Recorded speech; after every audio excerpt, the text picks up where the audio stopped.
Hello, everybody. Good afternoon, and welcome to Disinformation and the Erosion of Democracy, hosted by The Atlantic and the Institute of Politics at the University of Chicago. Here at IOP, our mission is to foster in our students a passion for public service, meaningful dialogue, and active engagement in our democracy, and to instill that democracy is not a gift to be taken for granted, but an ongoing project that requires vigilance and commitment. Part of this mission is to safeguard the principles central to the strength of our democracy. And this conference is motivated by the growing evidence that disinformation, turbocharged by social media algorithms and manipulated by malign actors, is a threat to democracies everywhere. But we're the Institute of Politics and we're in the business of hope. So our goals for this conference are to focus on the scope of the problem, its sources, but also its potential solutions. And so for all of you students in the room and those joining the conference virtually, you're the next generation of leaders in public service, and we want you to pay special attention to the potential solutions raised over the course of this conference. We hope that for some of you, this conference motivates you to take action on this issue as you advance your professional journeys. Over the next 3 days, we'll hear from some of the foremost experts in the world on topics like what happens when we can't tell what's real, disinformation and the subversion of elections, defending free speech in the mobile internet age, and imagining a better social media. That's just a little snapshot of all of them. Then in a few weeks, we'll be hosting an ideathon for students to put their ideas into action on this issue. In planning this set of discussions, we knew that we needed a strong thought partner. We could think of none other than The Atlantic, whose writing and thought leadership on disinformation are unparalleled. And we're so grateful for your partnership on this conference and your thought leadership on this issue. Thank you. I'd also like to extend a special thank you to the Bentivoglio Family Fund, the Joyce Foundation, and the Crankstart Foundation for supporting this conference and for bringing it to life. It is now my pleasure to introduce Dr. Paul Alivisatos. Dr. Alivisatos is the 14th president of the University of Chicago and the John D. MacArthur Distinguished Service Professor in the Department of Chemistry, the Pritzker School of Molecular Engineering, and the college. A preeminent scientist and entrepreneur, his pioneering research in the field of nanomaterials has demonstrated key applications of nanocrystals in such areas as biological imaging and renewable energy. His inventions are widely used in biomedicine and QLED TV displays, and his scientific advances have yielded more than 50 patents. Prior to commencing as president in September 2021, Alivisatos served as executive vice chancellor and provost of the University of California, Berkeley, and held a number of positions at Berkeley prior to that. And an alumnus of the college, Alivisatos earned his bachelor's degree in chemistry in 1981 and his PhD in chemistry from Berkeley in 1986. And as the president of University of Chicago, he is focused on deepening the university's connections and engagement both locally and internationally, and in finding new ways to connect the university's culture of academic rigor, open discourse, and impactful discovery with the complex challenges that we face as a global society. Please join me in welcoming President Paul Alivisatos to the stage.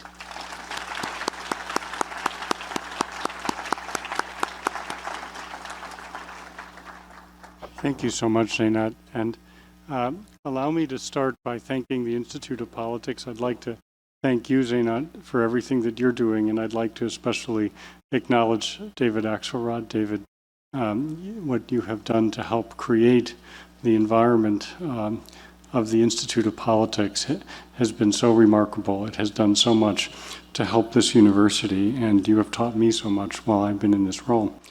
I'd like to especially welcome our partners from The Atlantic today. It was a real thrill for me actually to get to meet some of you because I am a subscriber, and actually every night actually when I'm doing my kind of media downloads, there's a whole bunch of Atlantic articles in there and I love reading them. So I felt like I was, I'm a groupie right now. So to acknowledge Editor-in-Chief Jeffrey Goldberg, as well as Adrienne LaFrance, Ellen Cushing, and Emily Gottschalk-McCarney. Thank you all for being here. It also gives me great pleasure to acknowledge our alumnus from the college, Aaron Simpson, who is a current Institute of Politics Pritzker Fellow and who has played a big role in thinking about a seminar series entitled Disinformation USA, a socio-technical reckoning on where we go from here. It speaks to the power of Chicago education that she has brought that forth. It is no accident, I think, that this event is being held here today, as democracy is being challenged and the very fabric of how we access information and learn is so much in threat. This university is a very special place. In fact, when William Rainey Harper founded the university, he founded it on certain core principles which are held fast to this day and which make the university the special place that it is. I'm calling out specifically his insistence on academic freedom and freedom of expression, and how he called those out as the foundational principles by which it's possible for a faculty, no matter which topic they are studying, are able to struggle to find the questions and to argue in order to arrive at a better understanding of the truth or of what underlies every situation, whether it be a question of politics or a question of physics or chemistry. The academic freedom and freedom of expression are the core values. They are the essential values that enable a university to thrive. And so I do think it's very special that this event is held here today. Another thing that William Rainey Harper deeply believed in, and which is greatly motivating to me, is he imagined what I have been calling the engaged university. From the very first day of his presidency, he conceived of the university as tied to the fabric of society, even as we thought about the deepest and hardest problems that humanity can imagine. At the same time, he cared very much about the university being an engaged partner. So today we have many partner institutions here, and we are grappling with an issue that our global societies all must approach, and on which we have so much to learn.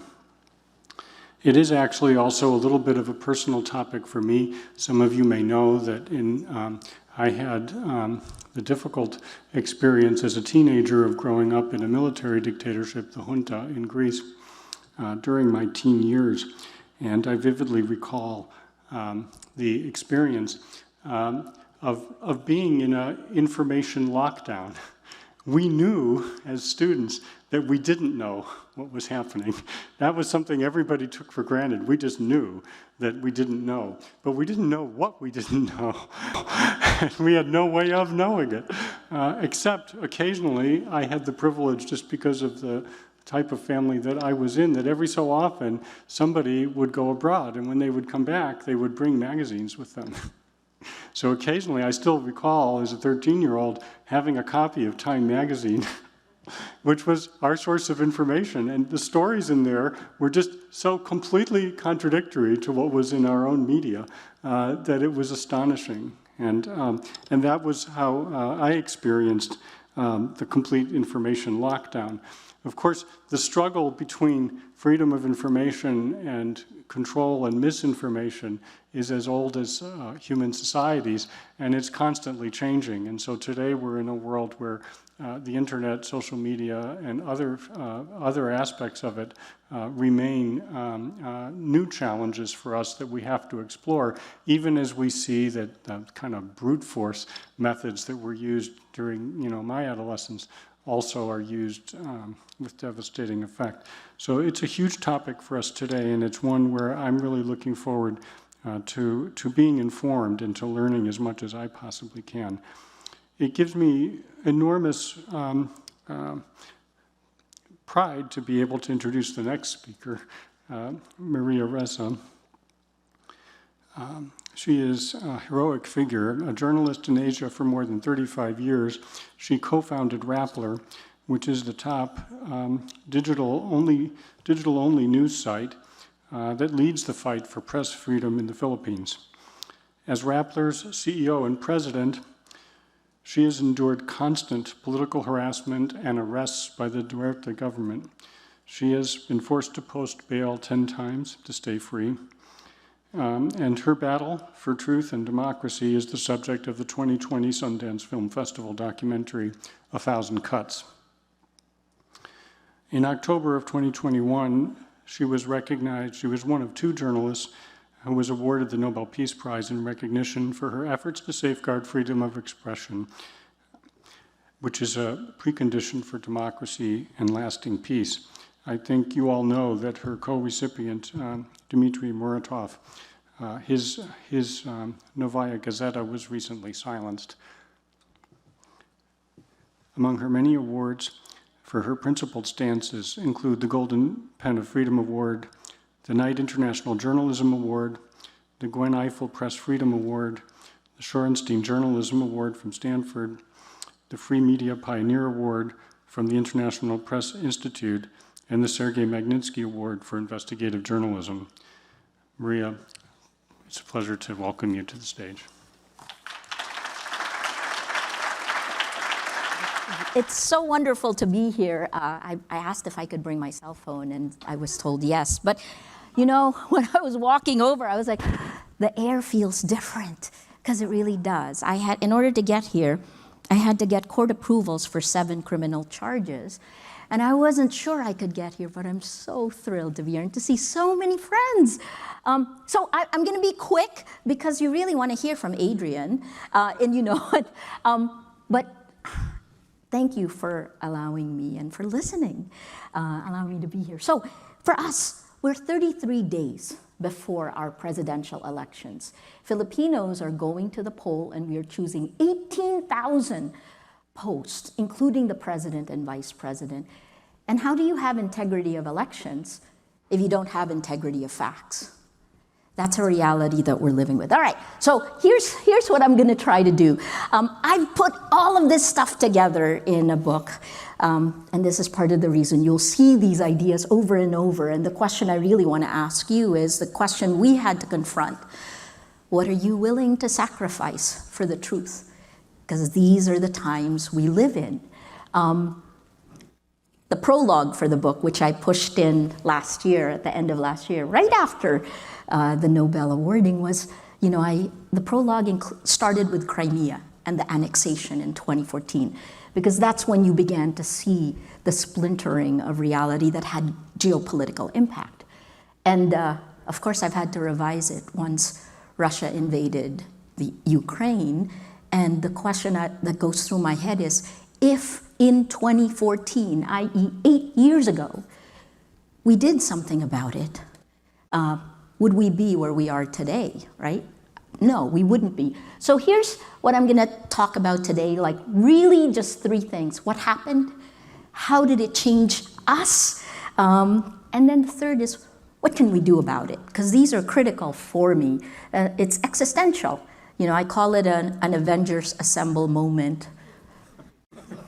In the Philippines, really, and guess what? Your elections are coming up too. So, ain't so far away for you.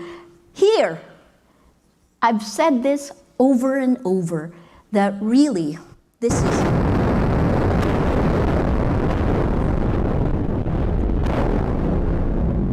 When this happened, 140,000 people died instantly in Hiroshima and Nagasaki. The same thing has happened in our information ecosystem, but it is silent and it is insidious. This is what I said in the Nobel lecture. An atom bomb has exploded in our information ecosystem. And here's the reason why, right? Very simple things. And I peg it to when journalists lost the gatekeeping powers. Atlantic, I wish we still had the gatekeeping powers, but we don't. And we probably lost it around 2014 to 2015. 2014 pivotal. 2015 was when instant articles rolled out. So that meant we brought news into the social media platforms voluntarily. We did this voluntarily. So what happened? Content creation, and I hate it when journalists are called content creators, because we're much more than that. I think the key part of journalism is courage. But content creation was separated from distribution. And then the distribution had completely new rules that no one knew about. We experienced it in motion. And by 2018, MIT writes a paper that says that lies laced with anger and hate spread faster and further than facts. This is my 36th year as a journalist. I've spent that entire time learning how to tell stories that will make you care. But when we're up against lies, we just can't win, because facts are really boring. You know, hard to capture your amygdala the way lies do. So this is baked into that, right? So think about it like this, right? All of our debate starts with content moderation. This is on the tech platforms. That's downstream. Move further upstream to algorithmic amplification. That's the operating system that determines, that's where the micro-targeting, what is algorithm, opinion in code. That's where like one editor's decision is multiplied millions and millions of times. And that's not even where the problem is. You go further upstream to here, which is where our personal data has been pulled together by machine learning for a model of you that knows you better than you know yourself. And then all of that is pulled together by artificial intelligence, and that's the mother lode, right? That means that surveillance capitalism, Shoshana Zuboff's business model, right? That is what powers this entire thing, and we only debate content moderation. That's like, you know, if it's a polluted river, you're only looking at the test tube of water versus where the pollutant is coming from. I call it a virus of lies. But that's important because today we live in a behavior modification system. The platforms, the tech platforms that now distribute the news are actually biased against facts, and they're biased against journalists, right? E.O. Wilson, he passed away in December, but he studies emergent behavior in ants. So think about emergent behavior in humans, right? He said the greatest crisis we face is our Paleolithic emotions, our medieval institutions, and our godlike technology. Now think of emergent human behavior. What travels faster and further? Hate, anger, conspiracy theories, right? And then do you wonder why we have no shared space? I say this over and over. Without facts, you can't have truth. Without truth, you can't have trust. Without these, we have no shared space. And democracy is a dream. Oh, sorry, one last back. Not again, don't. One more time. Surveillance capitalism, our private experiences, pulls together all of these four things. And we look at them as separate problems, but they're identical, right? That is antitrust. There's 3 antitrust bills that are pending at the US Senate. Data privacy. Who owns your data? Do you, or does the company that collates them and creates a model of you? User safety. Do we have a better business bureau for our brains? And the fourth, content moderation, which is, as long as you're thinking content, you're not looking at everything else. All right, so I'm going to kind of show you how we discovered it. So this is a little granular, and I'm gonna go through this fast because you can plug in your own version of what you've discovered. This is how we discovered it in the Philippines, and it was in September 2016. When a bomb exploded in Davao City, the home city of President Duterte. And what was interesting is that was the headline, but yet a 6-month-old article, so this is disinformation, right? You take a truth, twist it. 6-month-old man with a bomb found at a checkpoint. And it was seeded in websites, fake websites.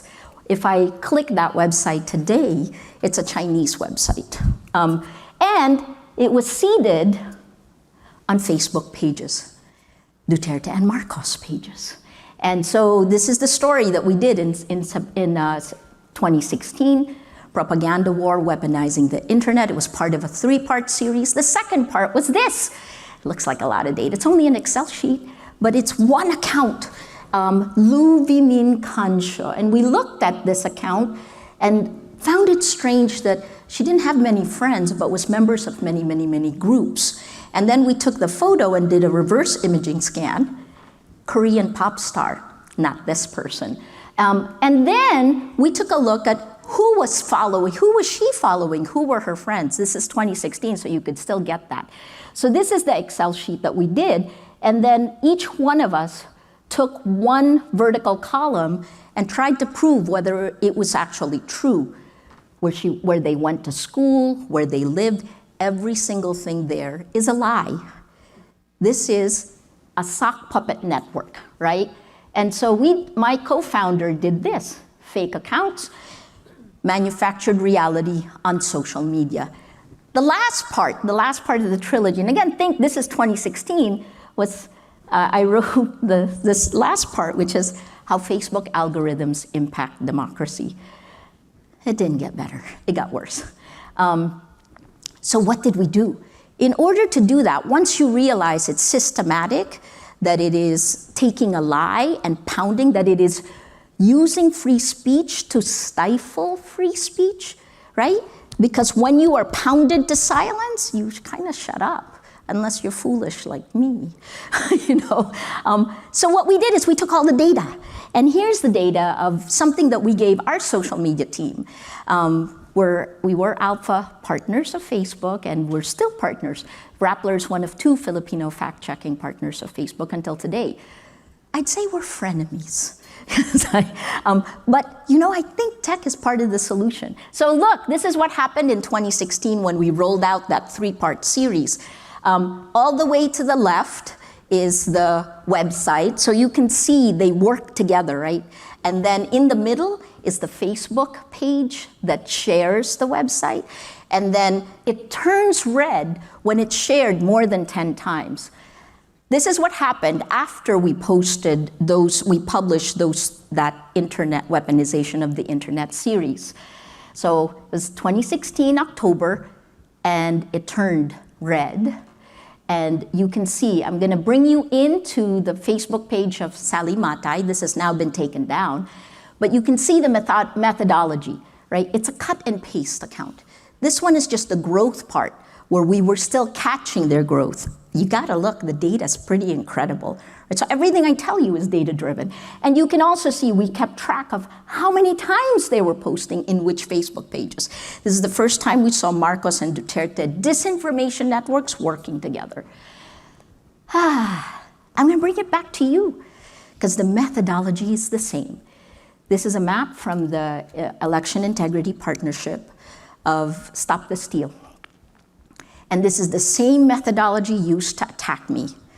In Stop the Steal, you can see that the narrative of election fraud was seeded in August 2019 on RT, then picked up by Steve Bannon on YouTube, seeded in Closed Pages.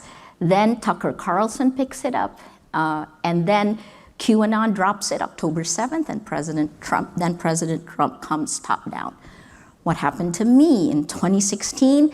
A lie told 1,000,000 times became a fact. My meta-narrative, journalist equals criminal. And then a year later, President Duterte came top down with the same meta-narrative, except he did it in his State of the Nation address, you know. And then a week later, I got my first subpoena. That year, we had 14 investigations. In less than 2 years, by 2019, I got 10 arrest warrants, posted bail 10 times. So, same methodology. See how it is happening to you. And what happened to me in July? In the middle of the pandemic, I was the first case. My former colleague and I, this is cyber libel, for a story that was published 8 years earlier, when the period of libel was period of prescription is 1 year, right? Lo and behold, it became 12 years. But I was convicted, and so I'm appealing this at the Court of Appeals. But this is the headline of the New York Times. It says, "Conviction in the Philippines reveals Facebook's," I can't remember the last one, but harms, I think. These are real world harms, right? So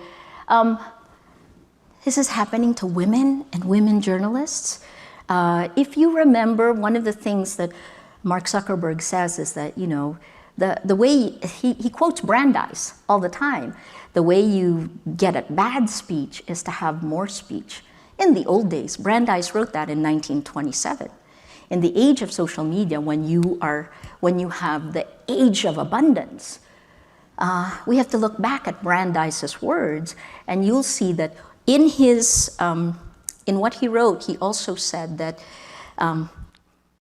He said that women are burned as witches. He referred to how women, how what we are seeing today, I mean, these words are what it reminded me, how gender disinformation hit women, journalists, politicians. It brings out the worst of us, because it's almost like, if you're my age, you remember the old cartoon when you have a conscience and you have a devil and an angel trying to tell you what to do on each shoulder. But what social media has done, what American tech has done, well, you gotta include TikTok now. But what it's done is, it's kicked off the angel, it's given the devil a megaphone, and it's injected directly into your brain. So this is a UNESCO report, The Chilling Global Trends in Online Violence. And what's interesting here is I was the example for the Global South. Carol Cadwallader, the British journalist who broke the Cambridge Analytica story, was the Global North. And you can see this is ICFJ, the International Center for Journalists, said that 75% of women journalists experienced online, 73% experienced online abuse, 25% received threats of physical violence, like death threats. I get a lot of those. 20% had been attacked or abused offline in connection. What happens in the virtual world happens in the real world, right? That thing where people think they're different, disabuse your mind of that. There is only one world, because we live in both worlds, right? This is what happened, the kinds of attacks that came against me. They looked at almost 500,000 social media attacks. There was a point in time when I was getting 90 hate messages per hour. And you can see what they meant to do. 60% was meant to tear down credibility. There's a reason why you don't believe news organizations anymore, because that is an information operation. And then the second part, 40%, were meant to tear down my spirit. It didn't work, but it's really painful. Now I'm gonna just wrap this up so Adrian could come up, right? So this is, after the Nobel, I come back home and then I realize, oh my gosh, I'm getting new attacks again. That's December, like here, at that spike of attacks, right? And so all I did was, I just went through and found out, okay, so where are the attacks coming from? This is Twitter. And you can see what we looked at were the creation dates of the Twitter accounts. They were all created around the time of elections. Did I mention 33 days before elections? It's like 1986 all over again. The Ferdinand Marcos Jr. is running against another widow, Leni Robredo. She's our vice president. So look at that big spike. Now, that is the pro-Marcos account. This is the gray are the pro-Leni accounts. So you can see something that would be looking more organic versus something that looks artificial. Right? The red is artificial. We gave it to Twitter, and guess what they did? So, well, first we did a story before we gave it to Twitter. And then Twitter did this. It says suspends over 300 accounts in the Marcos network. There'll be more, which hopefully we will be seeing, because the gatekeeping, if you're a gatekeeper, you cannot abdicate responsibility because you subject all of us to the harms. Here's the solution. And I'm gonna, tech, journalism, community. Those are the three pillars of Rappler, even from the beginning, right? So you hear me, part of the reason I'm here is because I testified at the Senate Subcommittee on East Asian Affairs, and I asked for legislation. It's not where I started in 2016, because I thought they were like journalists, self-regulation. They're not. So technology needs guardrails in place, and we can talk about that more. But the second thing is journalism needs to survive, right? Oh, the tech part. We built a platform, right? Spent a lot of money at it, and took much longer because so much of our money was going to legal fees. But it's rolling out in time for our elections. And then the second part is we gotta help independent media survive. And that's part of the reason before the Nobel, I agreed to co-chair the International Fund for Public Interest Media that's asking governments in the democratic world, democratic governments, to actually put some money to help journalists survive. And then finally, the last is community. Now, I want to show you how they all come into effect, because we're in the last 33 days before elections. I call it the hashtag FactsFirstPH, and don't strain yourself. I'll tweet the actual thing. But what it is there is a tech platform going through the 4 layers of this pyramid. And we really started, this is kind of what I used the Nobel for. We started building this community January. And what it is you realize that fact-checking, news organizations rarely share each other, have never really in the Philippines. And so what we did is 6 committed to fact-check the lies. We ask our communities, when you see a lie, send it to us on the same tip line. And then this is working with Midan and the Google News Initiative. We actually said, all right, we're gonna meta tag everything. It's gonna have the data, and then we're gonna be able to course it through the 4 layers of this pyramid. What are the 4 layers? So each of the news groups have links to each other. That's good for search. And they also then share each other. Use your power, right? And then beyond that, it moves to the 2nd layer. I call it the mesh. Again, it's fun to make things up. Do you guys see that movie, Don't Look Up? Do you see that? You remember how the planetary defense system came together like a mesh? That's kind of the way we have to live right now on social media, because meaning has been commoditized, and each of us has to take our area of influence and clean it up. Then we connect it to each other like a mesh. So these are all our human rights organizations, our business groups, the church, environmental groups, civil societies, and NGO, who are taking what the news groups are doing and sharing it with emotion. Because we don't have emotions, we journalists. That's a joke. And then after mesh, you go up to research. This was actually inspired by your election integrity partnership in the US. So this is every week, a research group, one of the 7, will come out and tell Filipinos how we are being manipulated, who is gaining and who is behind the networks of disinformation. And finally, the last layer is the most important one, and they've been quiet for too long. Legal groups, right? If you don't have facts, you cannot have rule of law. So these legal groups now are working hand in hand with the pyramid.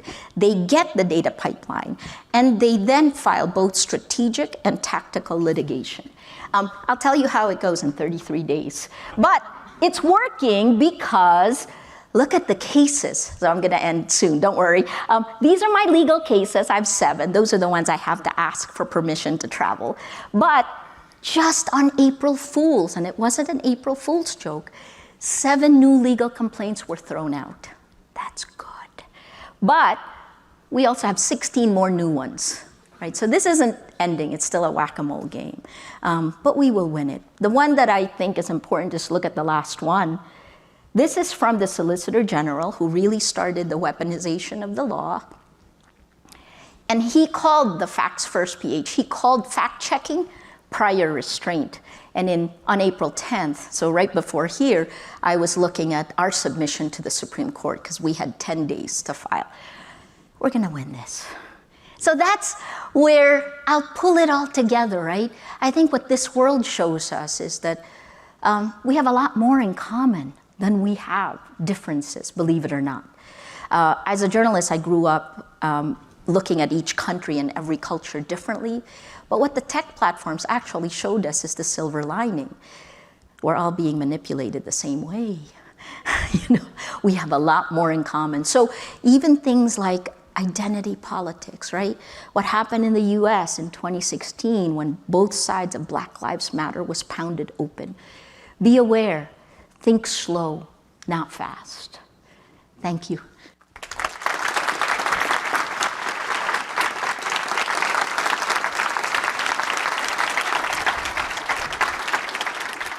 Hello. Hi, that was so great. Thank you. Thank you. I'm Adrienne LaFrance. I'm the Atlantic's executive editor, and I want to just start by saying thank you so much to the University of Chicago for hosting us. This is really exciting to be here, and thank you so much to all of you for joining us. And Maria, it's an honor to get to share the stage with you. She was the grown-up. I should have said all those things too. Thank you. Thanks, Adrienne. So we're going to have a brief conversation. I want to ask you some questions, Sure. and then we'll open it up to your questions too. So please be thinking about what you'd like to ask Maria. We'll have some mic runners for that in just a little bit. But I want to start, I want to go to some of the solutions just because that's such a key to how we move forward. But I want to start by going back a little bit, and specifically to the start of Rappler. Can I say? Sure. Okay, so when she was still with Neiman Lab, she was the first West American reporter to write about Rappler.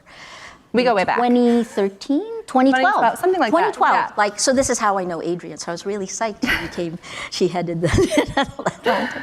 So we go way back, right? And when we talked all those years ago, like 10 years ago, I remember you said something, because Rappler, for those who don't know it very well, and you should of course all go read it, its DNA is sort of part social network, part news organization, and it's always been that way. And so you're kind of fascinatingly, presciently predisposed for the situation you're now in, I would say. And I'm curious to hear about, something we talked about all those years ago was how, your preoccupation with emotional contagion.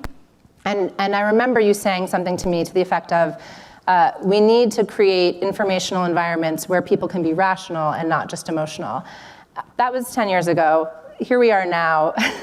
When you think back to sort of what your dreams were for Rappler when you started, what's your primary observation about what's changed, other than it's gotten worse? And do you still feel like that's the core mission? Is it enough?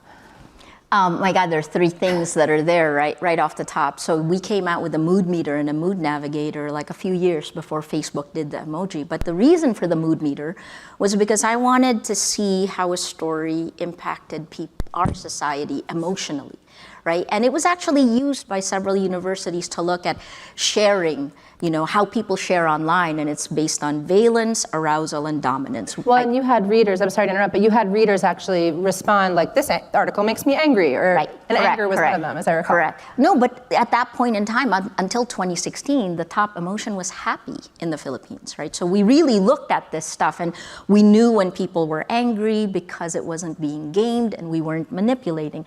So the question that you had is social contagion. Like, I thought that if you click how you feel, that would stop you and make you think, and because you stop to think, you become more rational. This is what our conversation was like.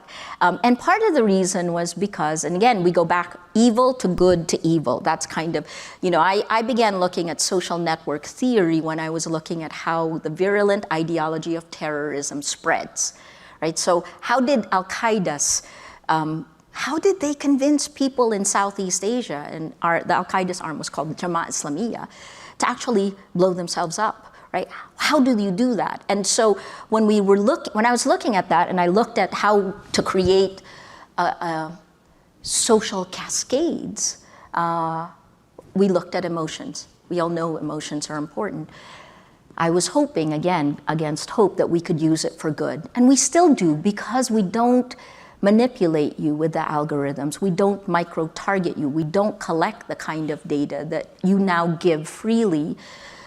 We all give freely. I mean, that's our devil's Faustian bargain. We're on the losing end, right? So we're to fast forward to today. I haven't given up, but this is why I believe that we need to get legislation in place that our data should be ours, that Section 230 should be killed, because in the end, these platforms, your technology platforms, are not like the telephone. They decide, they weigh in on what you get. And the primary driver is money. It's surveillance capitalism. So the micro-targeting, it's like going to a psychologist, I'm going to quote Tristan Harris, going to a psychologist and telling the psychologist your deepest, darkest secret, and then that psychologist goes around and says, yo, who wants this? Who's the highest bidder? I got Adrian's secret.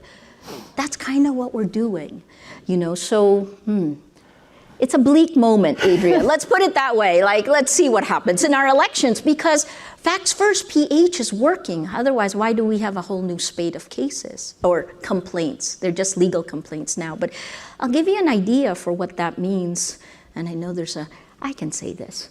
I know we have a live stream. But what that means is, for a person running a news group, that I have to worry about the people named on that complaint, that they could be picked up on the last day of right before Easter vacation. So that would be like Holy Thursday in the Philippines. Everything shuts down for Easter. And when that happens, if they're arrested, they will stay in jail until the Monday after, right? So these are the kinds of harassment we have to deal with. It makes me very angry. As it should. Can we talk a little bit about, a little bit more on that, and I want to go back to the sort of architecture of the social web as it should be and what we need to do. But in terms of, I'm really curious to hear you talk about, press freedom in the Philippines has not been robust historically, and yet it seems to have gotten particularly bad in recent years. Certainly you've experienced this firsthand. Can you talk about, especially for an audience of many Americans, what it is like to experience that slide, and especially the things that people may not notice are changing around them as the ground sort of shifts underneath them?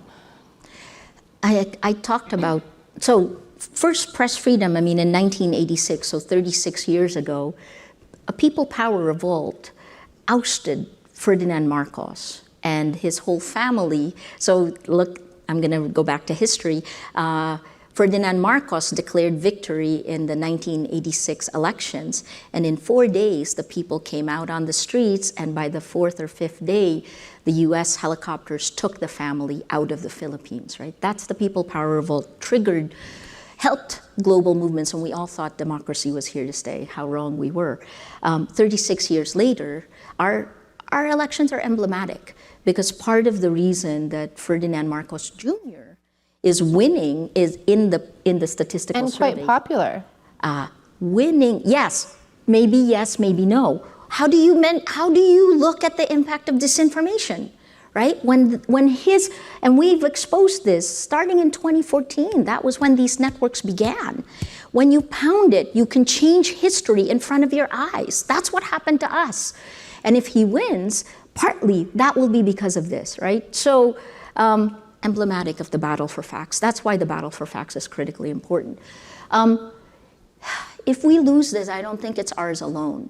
Look, in 1986, people power brought freedom of the press, and our governments, no president has really ever liked me completely in the Philippines. That's okay. That's a good thing as a journalist. Right, I don't mind, right? So long as they respect you or they think you're fair, which is all we're after. But today it's so much different. And I think it's not even that they want to, it's not about you. They don't need you. They'll create their own, right? So they're like Alex Jones in the States. We now have a group in the Philippines. This is the one, the preacher of President Duterte. His name is Apollo Quiboloy. He's wanted by the FBI for sex trafficking. But he has one of the largest Facebook pages for disinformation. And he just received a television franchise from the government in a midnight deal. So what they do is, instead of actually dealing with a journalist, they just create their own. If people can't tell fact from fiction, it's gonna be who you like. You don't like the way I look, you like Adrian better. It's that simple, right? Or she makes you feel better, or she makes you feel angrier, then you listen to that. How do we protect the facts, right? So look, it happened to you, and it's happening to you. And Americans tend to think that you're immune because you're smart. Well, so what do you think Americans, whether journalists or just individuals, institutions, what should people be doing now or yesterday or 5 years ago to prevent what's happened in the Philippines, or to prevent the beginnings of what we've already seen here in terms of freedom of expression, press freedom, slide into authoritarianism, all of it? The manipulation isn't about how smart or how not smart you are. The manipulation is our biology. It's your biology. It's the manipulation of your emotions. So the minute you get angry, right, don't share yet. I talked about valence, arousal, and dominance, right? So I'll take this first in the virtual world, and then I'll go into democratic in the physical world. Valence is how content makes you feel. Arousal is the kind of emotion you feel. So anger is high arousal. Sadness is low arousal. You're more prone to share high arousal versus low arousal. And dominance is how empowered you feel in the moment. So what people share the most, so for example, if people are afraid, like we were in the Philippines for long periods of time, you don't share. because low dominance. Now take that into the real world. What's happening in the virtual world is exactly how we're supposed to vote. You're still lucky. You don't feel fear for your safety yet, but democracy is so fragile. And all of it rests on what we believe, on the facts, on that shared reality. So I guess we're the guinea pigs for you, right? So this is what Cambridge Analytica, the whistleblower Christopher Wiley, said about the Philippines. He called us the petri dish. And he said that Cambridge Analytica and the parent company, SCL, I think you wrote about this, tested these tactics of manipulation, of mass manipulation in countries like the Philippines, Kenya, Nigeria, the global south, because you can get away with it. And then if they worked in our countries, the word he used is they ported it over to you. It works in ours, it works in yours. Let's talk about the platforms for a minute. I know you mentioned TikTok earlier, which I also want to hear your views on, but I'll ask a sort of oversimplified question just to get your reaction. If you had like a magic wand and could make one of the platforms go away, I don't know, Google, Facebook, TikTok, YouTube, Instagram, obviously some of those entities own one another, but which concerns you most, and which one's absence would make us, humanity, better off? I think we have to do the same with all of them, which is, they cannot insidiously manipulate us. If you've heard me talk, I talk about genetic research, for example, right? And CRISPR technology. Our technology is much smarter than our technology is manipulating. Like CRISPR technology can basically customize your baby. But in our countries, in your country, you cannot do that. You put guardrails because we don't have the wisdom of gods. But we don't do that in our minds. Right? So all the platforms, but I'll say this, right? Because I'll answer your question directly. And I'll put it in the Philippines, you tell me in the US, right? It's a hard one. I'll tell you. Okay, so in the Philippines, Facebook is the world's largest delivery platform of news. And for the 6th year in a row last year, Filipinos spent the most time online and on social media globally. That's why we're like your Drosophila fruit flies. We're the guinea pigs. But the other part is because 100% of Filipinos on the internet, 100% are on Facebook. YouTube, as early as 2013, Filipinos uploaded and downloaded the most number of videos on YouTube globally. And then here's the other part, right? So if disinformation, like the historical denialism of the Marcos disinformation networks, they would start on YouTube. When they are shared on Facebook, Facebook doesn't actually check that because the content isn't on Facebook. Right? So here it is. It's an entire ecosystem of manipulation. I do not understand why we allow that. It's not me. I'm just the victim. Please do something about it. It's you. You got more power than I do. So Adrian, here in the United States. I mean, my short answer would be Facebook and Google have been most consequential for news organizations and the informational environment in that way. But I really worry about YouTube. I think it's a sort of under scrutinized, and Google for that matter too. I think the extent to which we've just totally outsourced our relationship with knowledge to Google is frightening. So all of them, maybe TikTok is also, and that's the newest black box, right? Where everyone has gone in. And I think our other problem with this is that we news people, I'm looking at them, we actually voluntarily gave away our deepest relationships when we put a share button on our websites. Rappler doesn't have that, does it? We do. We do, because we were born on Facebook, right? I drank the Kool-Aid. And that's also... Everybody did. The whole industry did. Exactly. So here's the other part that's for news people, right? Right now, we are letting the technology platforms determine what news survives. And we already know what the algorithms amplify. So what news will survive? So relatedly, how should we change? I know you mentioned Section 230, and we could get into that or not. It's wonky quickly. But how should we change the sort of architecture of the social web to both allow for dissent, which by the way is also very important for democracy, and not, hopefully avoid tech companies making all of the big decisions on our behalves, but also hopefully prevent harm and abuse? It's not a free speech issue. This is not a free speech issue. Like, don't believe the lie. This is actually that algorithm and the data. This is tech and data. That's what we need to look at. Because, look, I can turn to my neighbor and tell a lie, right? You can tell your neighbor a lie, but it won't get amplified to 10 million people, right?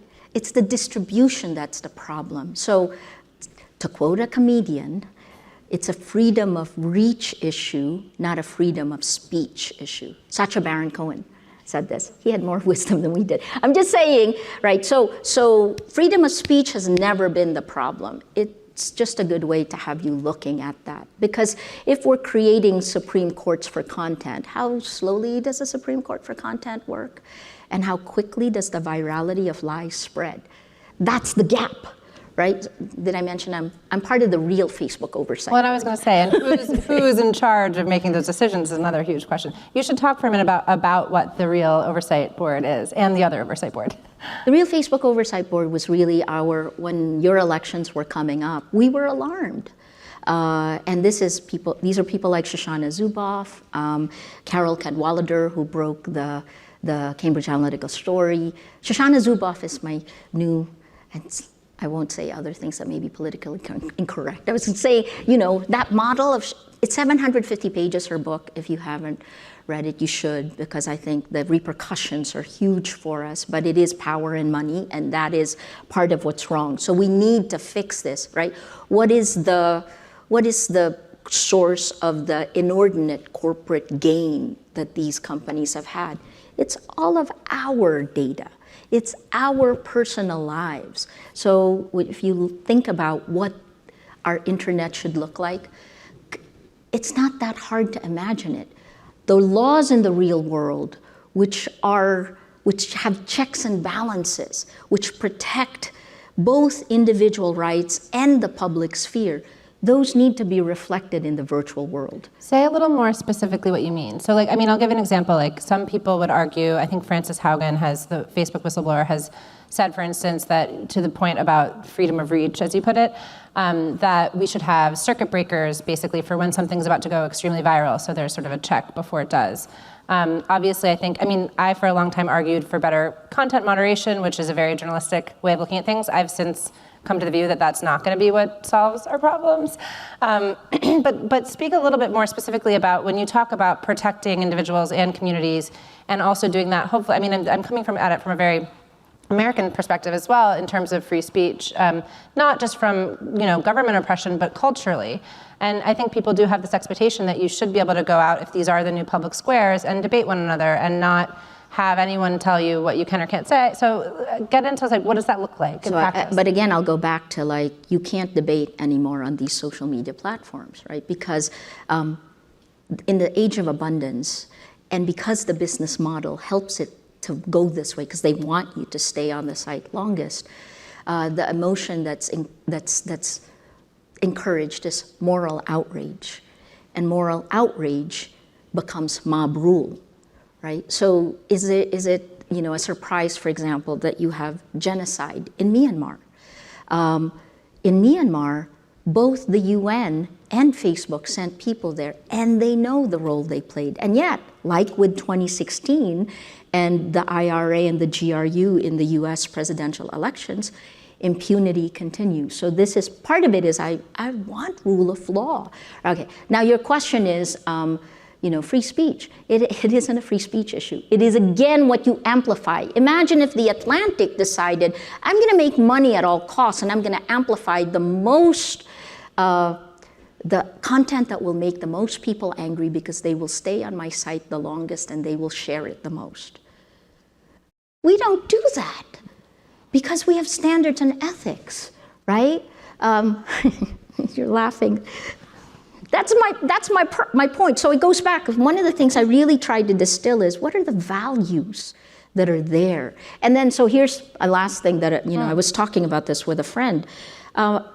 Corporate shareholder value above all costs. We have some platforms saying that, it's about the corporate shareholder. We're here to make money for them, so it's your problem. That's amoral. news people tend to actually, have standards and ethics. And you know what? We can be good business people also. We just won't take advantage of you. But anyway, so here's the problem. What happens where is the line where amoral becomes evil? Because we are back at the time of World War II. I mean, the last time. Have we crossed that line? I believe so. When? Was it back in 2014 when instant articles came out, or more recent? Or before then? I was with CNN when we grew from chicken noodle news to the world's breaking news leader. So I know how difficult and overwhelming it can be to revamp while the bus is going to change the tires, right? So I gave a lot of leeway. But now what we're seeing is the platforms are doubling down, some of them, and they're actually saying, it's up to you. But every day that there isn't a law, that there aren't guardrails in place, someone dies. Where's the line to evil? When you know people die because you're making more money and you continue doing it. So, yeah, I'm very angry. I try not to be angry. Wait, optimism. There is optimism, okay. Right? So the hope, where will the hope come from? Ukraine, okay? This is horrific, right? What we're seeing happening in Ukraine and what Russia has done. But how quickly did the free world come together, right? And all of a sudden, the world seems to be righting itself. But the platforms haven't really changed yet. And what sparked the change online? It wasn't a government, it was Zelensky. I was going to say, I also feel that we're at the very beginning of understanding the platform's role in this. Like, we still don't have it's, all the fog of war, et cetera, but we have a very limited sense of the information flow still. I'm already in it's bad, really. I mean, I really feel the algorithm. So part of it is, it's not feel, I can share the data. I'll tweet a few things after this, but, so in this one, I guess what I'm saying, so look, here's what's happening in the Philippines and with Zelensky. In the Philippines, Leni Robredo, who is our vice president, was sidelined during the last 6 years of the Duterte administration. I interviewed her right before I left for the United States, and she said there have been record crowds coming to her campaign rallies. And she said, Maria, it's so passionate. People don't go door to door in the Philippines, but people were going. And hundreds of thousands of people coming to her to her rallies. And she said, why didn't they do this sooner? But the reality is that she didn't declare sooner. There was no leader with those values, right? So it's a chicken or the egg. And I understood her anger. She explained it more in the interview where she said that she was alone. She felt very alone. We felt alone. And when you feel alone, you kind of you hunker down, but you get both angry and afraid. So now here we are. She's sparking something. Is it enough time? And that's simultaneous to watching what Zelensky was doing in Ukraine, right? If he had left one person, wouldn't the Russians have marched in? And to be fair, he and others are using platforms to promote democracy, which is what sort of the utopian dream for the internet was. But they are doing that as real people. That's the idea behind Facts First, right? It's not the design of the platforms.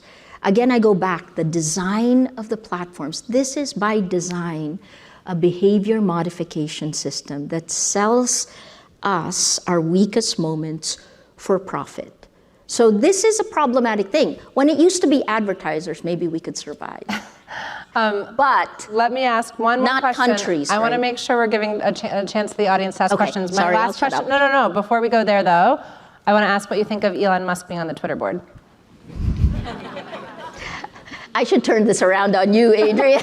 No, you shouldn't. I don't know. It's kind of like where we are right now, right? We know his track record, and that can be worrying, but it's a shift. And so far, and I'll tell you, in the Philippines, that data pipeline in our 4-tiered pyramid, some of it goes directly to the platforms. And Twitter is one of the platforms that immediately said yes.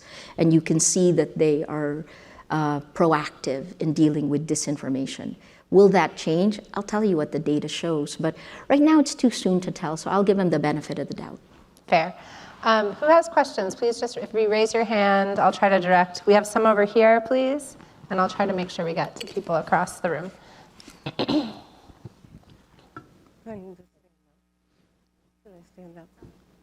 I'll stand up. Hi. Thank you so much for being here and for that very, very interesting conversation. I'm Cyrena Johnson-Roulier. I'm a professor at the University of Notre Dame, and I'm very interested in these issues. And I want to speak to something that you said regarding the fact that we do not yet feel safe. That we feel safe and we're not worried about our safety. And I immediately thought, when you said that, that is only if you're not black or brown in this country. And so that led me to think about the fact that there is an enormous division between races in this country, and that division leads directly to voting and voting legislation, because if black Americans do not vote, then there's less possibility that Democrats will win. And so from there, I want to say that I'm also a journalist, and I'm scared, because what I'm doing is I'm writing from a position that is completely taboo in our country.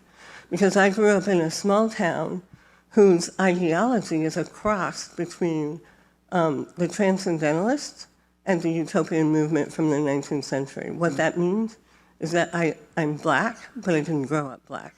And I don't mean to cut you off. Is there a question? Yes, there's a question. The question is, how would you approach these kinds of issues when right now it's about audience?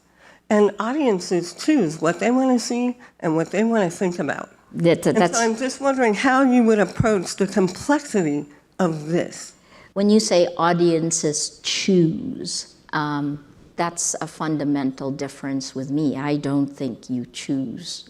You know, this black box of algorithmic amplification chooses for you. Yes, you may click on one or two things, but the overall micro-targeting that gets you the content that you think you chose is chosen by the platforms for surveillance capitalism. That's one.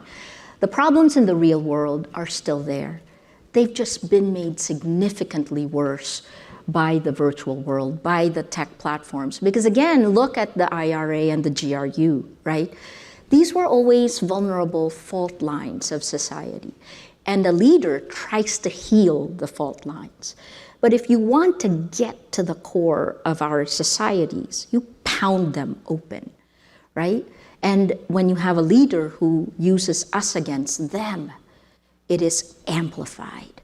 So I've seen this in my country. I think the other thing I'll mention is that it's in some ways you actually said it. You think identity politics is also really used against you to make all of us far more, what's the right word?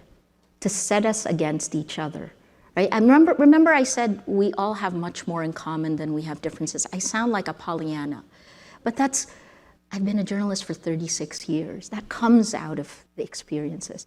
We are being manipulated. Last thing I'll say on this, right? In Indonesia, and I'll take you to the world's largest Muslim population.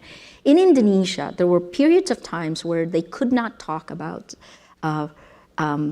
race or ethnicity, or this was under the time of Suharto, right? Sara is what it's called in Indonesia. And so it was like they stifled all of this. And after Suharto, after almost 32 years of Suharto, this was lifted and it all came flying out. And I remembered in 1998 to 1999, going from city to city in 27 provinces where one group was literally trying to kill another. That's what happens when you suppress. But here's the other thing that also happened. When one group tries to use this against another, you also have open warfare. And what we're seeing globally is that these types of identity conflicts, fracture lines in society are being pushed open. So again, I can only say, in Indonesia during the time of the religious violence between Muslims and Christians in Ambon. Ambon is 50-50 Christian. A grenade that was thrown in sparked the killing of almost 10,000 people thrown into a mosque. So who really did it? You don't know, right? But the point is that's what's happening in our minds. Sorry, that's not to downplay. I'm brown. I grew up in America. I grew up in Toms River, New Jersey, right? If we're fighting over here, then the real problem festers and we just get significantly worse. I want to go to other questions, maybe over here. And if you could just please keep your questions short, then we'll have more time for more of them. I think right down the middle, sorry.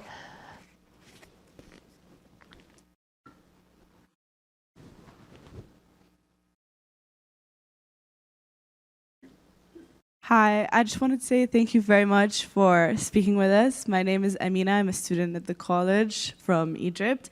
And something you said about using free speech to stifle free speech really stuck with me. But I wanted to ask about what you do when disinformation, algorithms, the structure of the social web as a whole has silenced free speech to the extent that individuals, they no longer have the encouragement or need to not only engage with the politics that they're surrounded by, but have become silenced in their thoughts. And I'm not talking about everybody having the ability to engage in free speech. I'm talking about silencing when it's coming from the people that are in control, from the people that are in politics, a top-down structure where the algorithms are the politicians' tools. And so I wanted to know what kind of social reform or legislation that you think is able to regain that trust in those people. Thank you. Thank you. So again, the methodology is we pump it, it's bottom up, the lies, and then comes top down from power, and that's part of what we have to deal with. In Washington, D.C., earlier this week, one of the things I kept saying is, let's stop thinking about Web 2.0. We are in a place where human rights activists, women, LGBTQ+, I said this in the Nobel lecture, those who are marginalized are further marginalized, right? You have Madeleine Albright, who actually, NDI had I think they celebrated this is going to be their 6th year of trying to encourage women politicians in the United States and all around the world to stay in politics because it has become so toxic for women. Women journalists, a lot of American women journalists, keep this stuff to themselves, because sometimes, hopefully not in the Atlantic, because you don't. But I mean, I've sat with women correspondents, strong women correspondents, who get these attacks and then they push it away. But the attack shouldn't have happened in the first place, right? So what do we do with that? Guardrails. So what are the laws? The reason why I think in the short term, the Section 230, which is probably not going to happen in the short term, but it was the only thing I could think of that would have any impact right now. Because the minute the platforms are responsible for what they amplify for that content, they will take it down. They're very good about taking down terrorist content now. They're very good about IP, right? When it comes to money, they're very good at that. They can use the same things for this. That's one. Short term. Medium term is going to be, you have data privacy laws. National Privacy Commission has been pushing for this in the United States. You have 3 antitrust bills, David Sisselin, and that huge report that came out, where is it, right? Lina Khan is pushing forward on some of this stuff. But here's where I saw the hope. March 26, the Market Services Act passed. The Democracy Action Plan of the EU finally moved out of content and is moving to the algorithms and must go to the black box of our data, right? But there are 2 parts of it, the Market Services Act and the Digital Services Act. Well, in the US, we have such a long way to go, unfortunately. You can't. You got to get moving on this, right? I could stay and talk forever with Maria about this. I'm sorry we didn't have more time for questions. Before we go, I just want to say thank you so much, and in particular, thank you for continuing to fight for press freedom. It is so important and means so much to me personally and to all of our colleagues. So thank you for being here. Thank you to all of you. Thank you. Wonderful. Thanks for having me. Thank you. Wow. I feel like a slice of lunch meat on a Nobel Prize sandwich here. And thank God that I have Anne Applebaum with me. We're the sorbet course, you know, in between nice. in between the important dishes. You know. Well played. Like I said, I'm glad I have you with me. But for those who don't know, and I think many of you do, Anne is one of the most incisive writers on global politics, particularly the politics of, but not limited to, Eastern Europe, and has become, over the years, a important voice on this issue. I've been reading all your wonderful pieces lately, scary exhortations at times about where we are right now. You live in Poland, right across the border from Ukraine, and we'll get to that. But you just wrote a piece called Why We Should Read Hannah Arendt Now. And I raised that not just because she taught here and we're very parochial, but because you wrote your first line of that very good piece was, so much of what we imagine to be new is old. So many of the seemingly novel illnesses that afflict modern society are really just resurgent cancers diagnosed and described long ago. We heard Maria speak about what is part of what is new, but I'd love you to sort out in the struggle between autocracy and democracy, what is old and what is new? So first of all, thank you. It's a pleasure to be here. Not actually the first time I've spoken at an Institute of Politics event, and so glad to be back, I should say. I mean, when the founders of the United States of America were writing our Constitution, one of the things that they were worried about was demagogues who might come to power by abusing the trust of the mob. And so that was, more than 2 centuries ago. And when they were having that conversation and having those discussions, most of what they were reading was about the Roman Republic, which was a subject of widespread knowledge and curiosity in colonial America, including the subject of some popular plays and poetry. So what we're talking about when we speak about autocrats and the appeal of autocrats is extremely old. I mean, it is maybe the oldest political idea in humanity. It was addressed in Federalist I, actually. Federalist I, and Alexander Hamilton was reading about Caesar, Julius Caesar. So many of these questions have been discussed over and over again. And it's important, I think, also to keep remembering that, because some of what is new is, in fact, the technology's ability to draw out and amplify some of those human emotions and desires. So what seems to me to be new is the ability, is the way that we communicate and the ways in which that communication now amplify, create and play into and use the desire for autocracy, or create it, or the fear and anger that lead people to demand autocracy. So nothing is new about the emotions. What is new is the ability of internet platforms to evoke them and amplify them. What about the deployment of these technologies by autocrats, not just in their own countries, but as an offensive weapon? That seems, I mean, we've always had those efforts, but they've sort of been turbocharged now. No, so it's very interesting to look at in the 1980s, when the Soviet Union wanted to create a piece of disinformation, a conspiracy theory. And this is a true story. They wanted to create the theory that... How do we know it's true? So, anyway, the story of how they did it is true, but they wanted to seed the conspiracy theory that the CIA had created AIDS, the AIDS epidemic. And they did it in a very specific way. They put an article appeared, I believe, in an Indian newspaper through a sort of friendly journalist speculating that this might be true.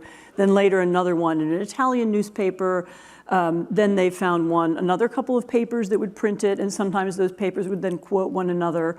At one point, they found an East German scientist who appeared in public and said he'd found some evidence that this was true.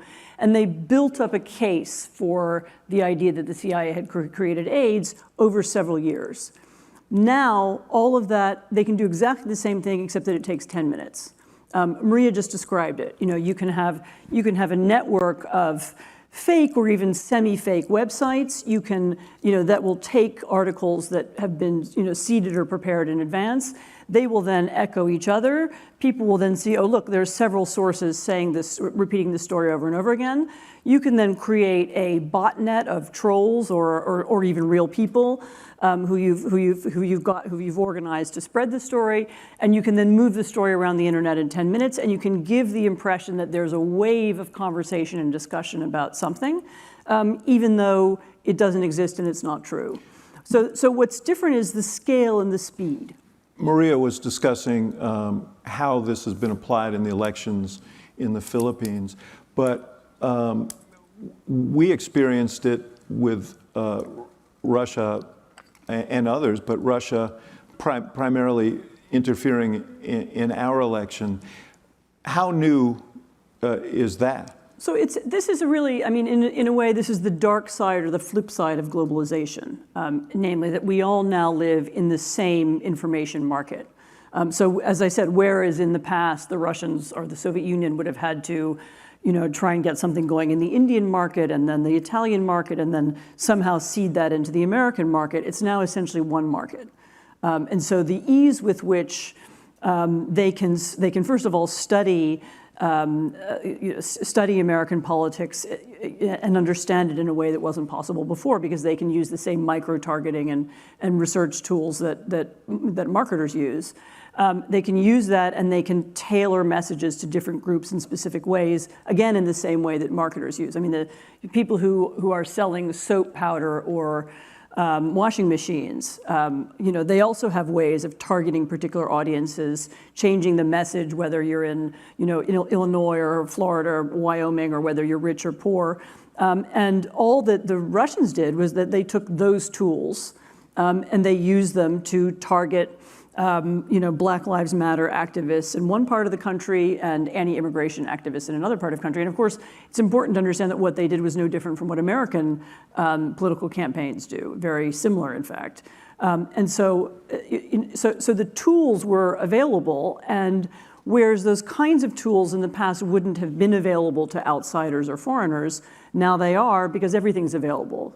They can reach into our markets and send whatever messages they want. We have never, this is maybe to discuss later, we've never tried the same in reverse. Not exactly the same thing, but we know very little about the Russian internet, for example. I don't think we spend a lot of time thinking about which groups in Russia would be interested in hearing our messages or thought of the kind of language we could use to send them. But they spent many years actually studying us, and the 2016 was the result of a long process. Maria showed us a nuclear explosion, twice actually. That's the thing about nuclear weapons. Once you use them, it's hard to control them. But this is a pretty cheap and efficient way to really throw sort of a Stuxnet worm into the workings of democracies. Putin's army may be being proved deficient right now, but they have a pretty efficient cyber army of a much smaller nature that doesn't cost much to create a lot of havoc. So one of the oddities of the current war, and one of the reasons why many people didn't believe it would take place, despite the intelligence that the U.S. had gathered and was sharing with European colleagues, was that up until now, the Russians had always been very cautious. Their tactic was to dismantle the enemy before you have to fight with the enemy. In other words, they seemed to want to avoid direct military conflict with the West because they believed they could sort of disarm and undermine the West in other ways. And they did it through many ways. I mean, it wasn't just through the use of the internet and Facebook. It was also through the funding of political parties in really almost every European country and many and democracies around the world. It was through the use of bribery, but also just business contacts. They sought to create influence operations inside specific countries using mainstream business people and mainstream journalists. I had a conversation with an Italian journalist a couple of days ago who wanted to talk about, the Italian far right and Russian influence. I said, why don't you talk about the Italian business community, the mainstream business community, because they were just as important in shaping Italian views of, we must be pragmatic, we must deal with Russia and so on. And the same is true in Germany. So they had multiple ways of looking to influence conversation. And so it's important to remember that their ultimate goal wasn't just to, win a popularity contest or a propaganda war. Their ultimate goal was to dismantle the European Union, to undermine NATO, to persuade the United States to leave Europe. I mean, they had very clear strategic goals, and the information piece of it wasn't PR, it was a part of those goals. It was an attempt to achieve them without actually fighting. Yes, and in fact, it wasn't to promote their own image, it was to destroy ours. No, this is the big difference between modern Russian propaganda and Soviet propaganda. So there was no attempt to sell Russia, or very little, sometimes they did it, but no attempt to sell Russia as an ideal society. There was no communist paradise that was being offered. Their goal instead was to undermine us and to convince, first of all, to convince Russians that Europe is degenerate, that America is falling apart, and that there is nothing to admire or to seek in democracy, because Putin's main goal was to prevent Russians from wanting democracy, because he perceived his main political challenge as coming from the democracy movement and democracy activism in Russia, that once or twice during his rule has seemed to have a lot of power and force. And so, first of all, convincing Russia that democracy is nothing, it's all cynical, it's all fake, it's not true. And then secondly, seeking to reach people inside democracies and convincing them of the same.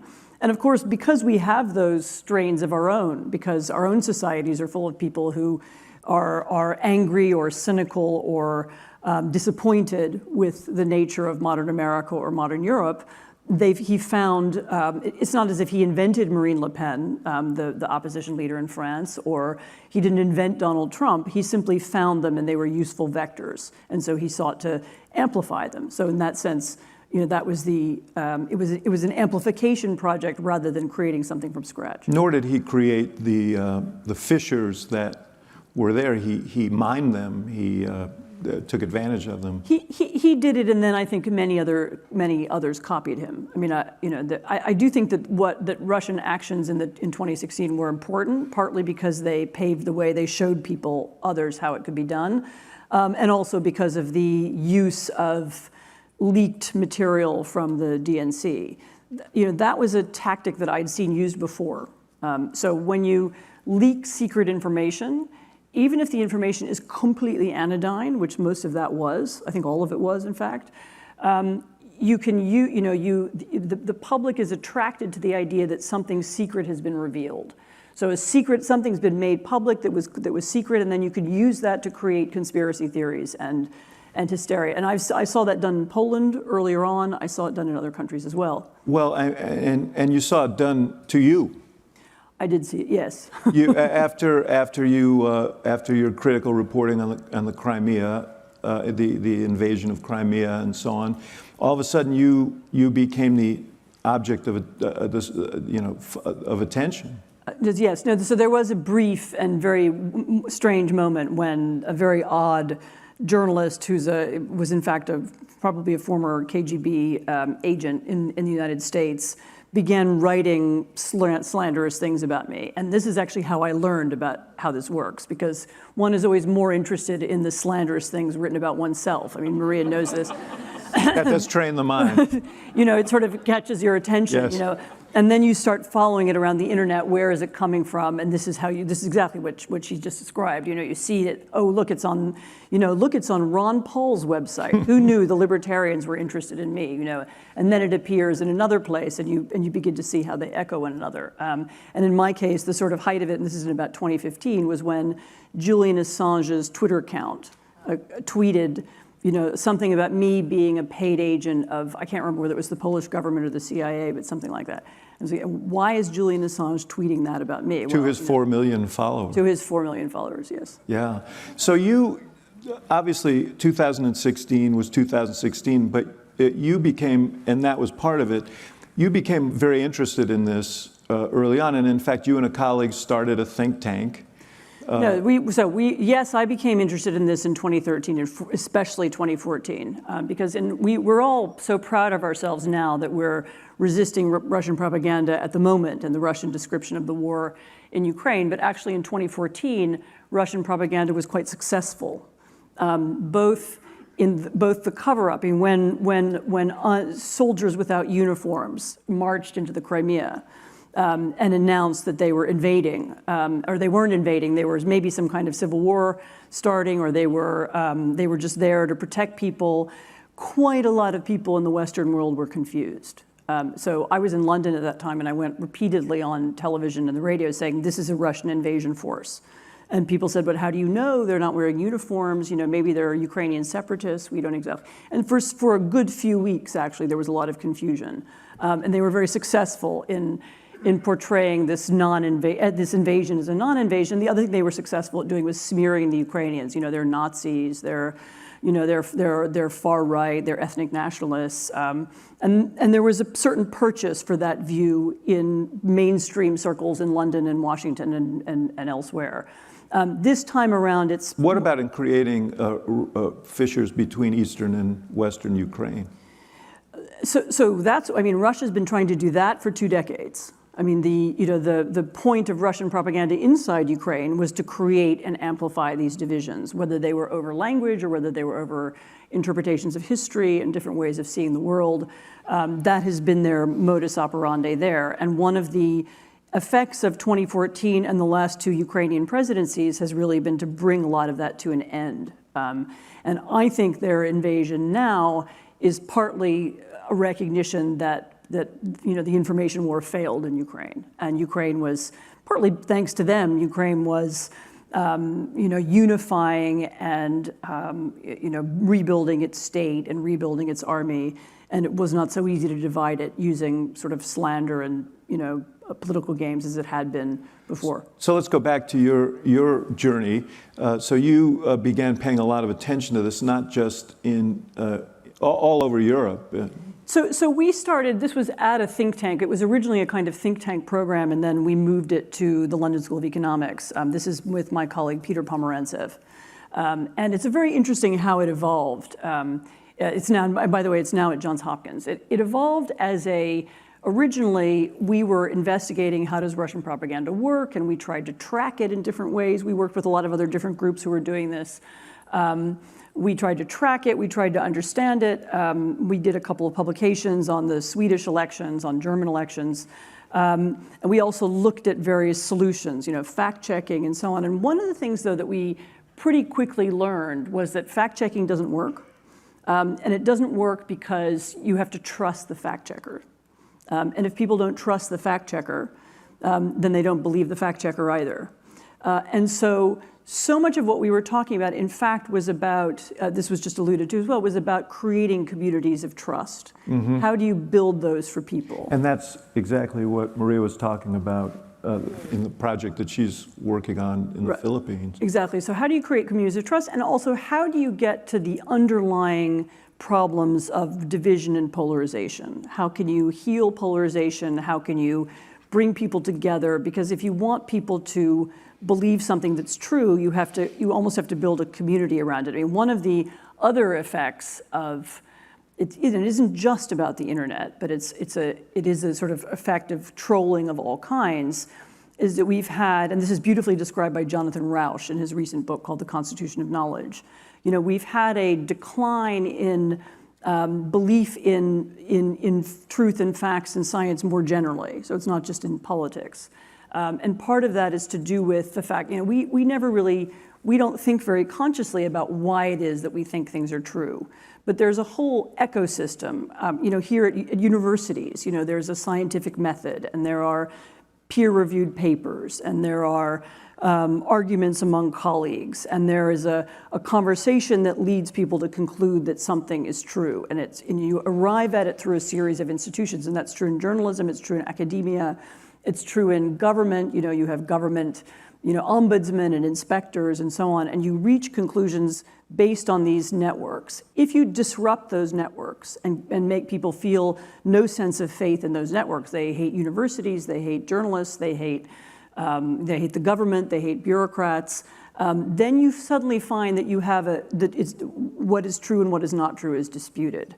And so part of the solution to this problem, we want to get to that in a minute, is also, I think there are some regulatory solutions, but there's also a problem of recreating communities of trust, and this may be something that both media and philanthropy can think about.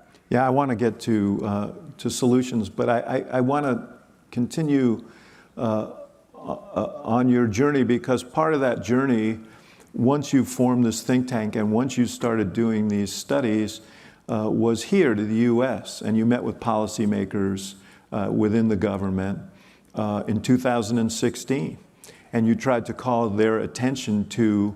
This was slightly earlier. This was 2015, so it was before... Even worse. So before we did a big project that was an investigation into Russian disinformation, mostly in Central and Eastern Europe, and we pulled together all the existing evidence at that time, and we put it into a report. This was written by Peter Pomerantsev and Edward Lucas, another colleague. We put it into a report, and then we took the report to Washington, and we took it around, the Hill, and we went to the State Department, and we went, elsewhere, and we showed it to people, and we showed how it was working and how it was influencing politics and so on.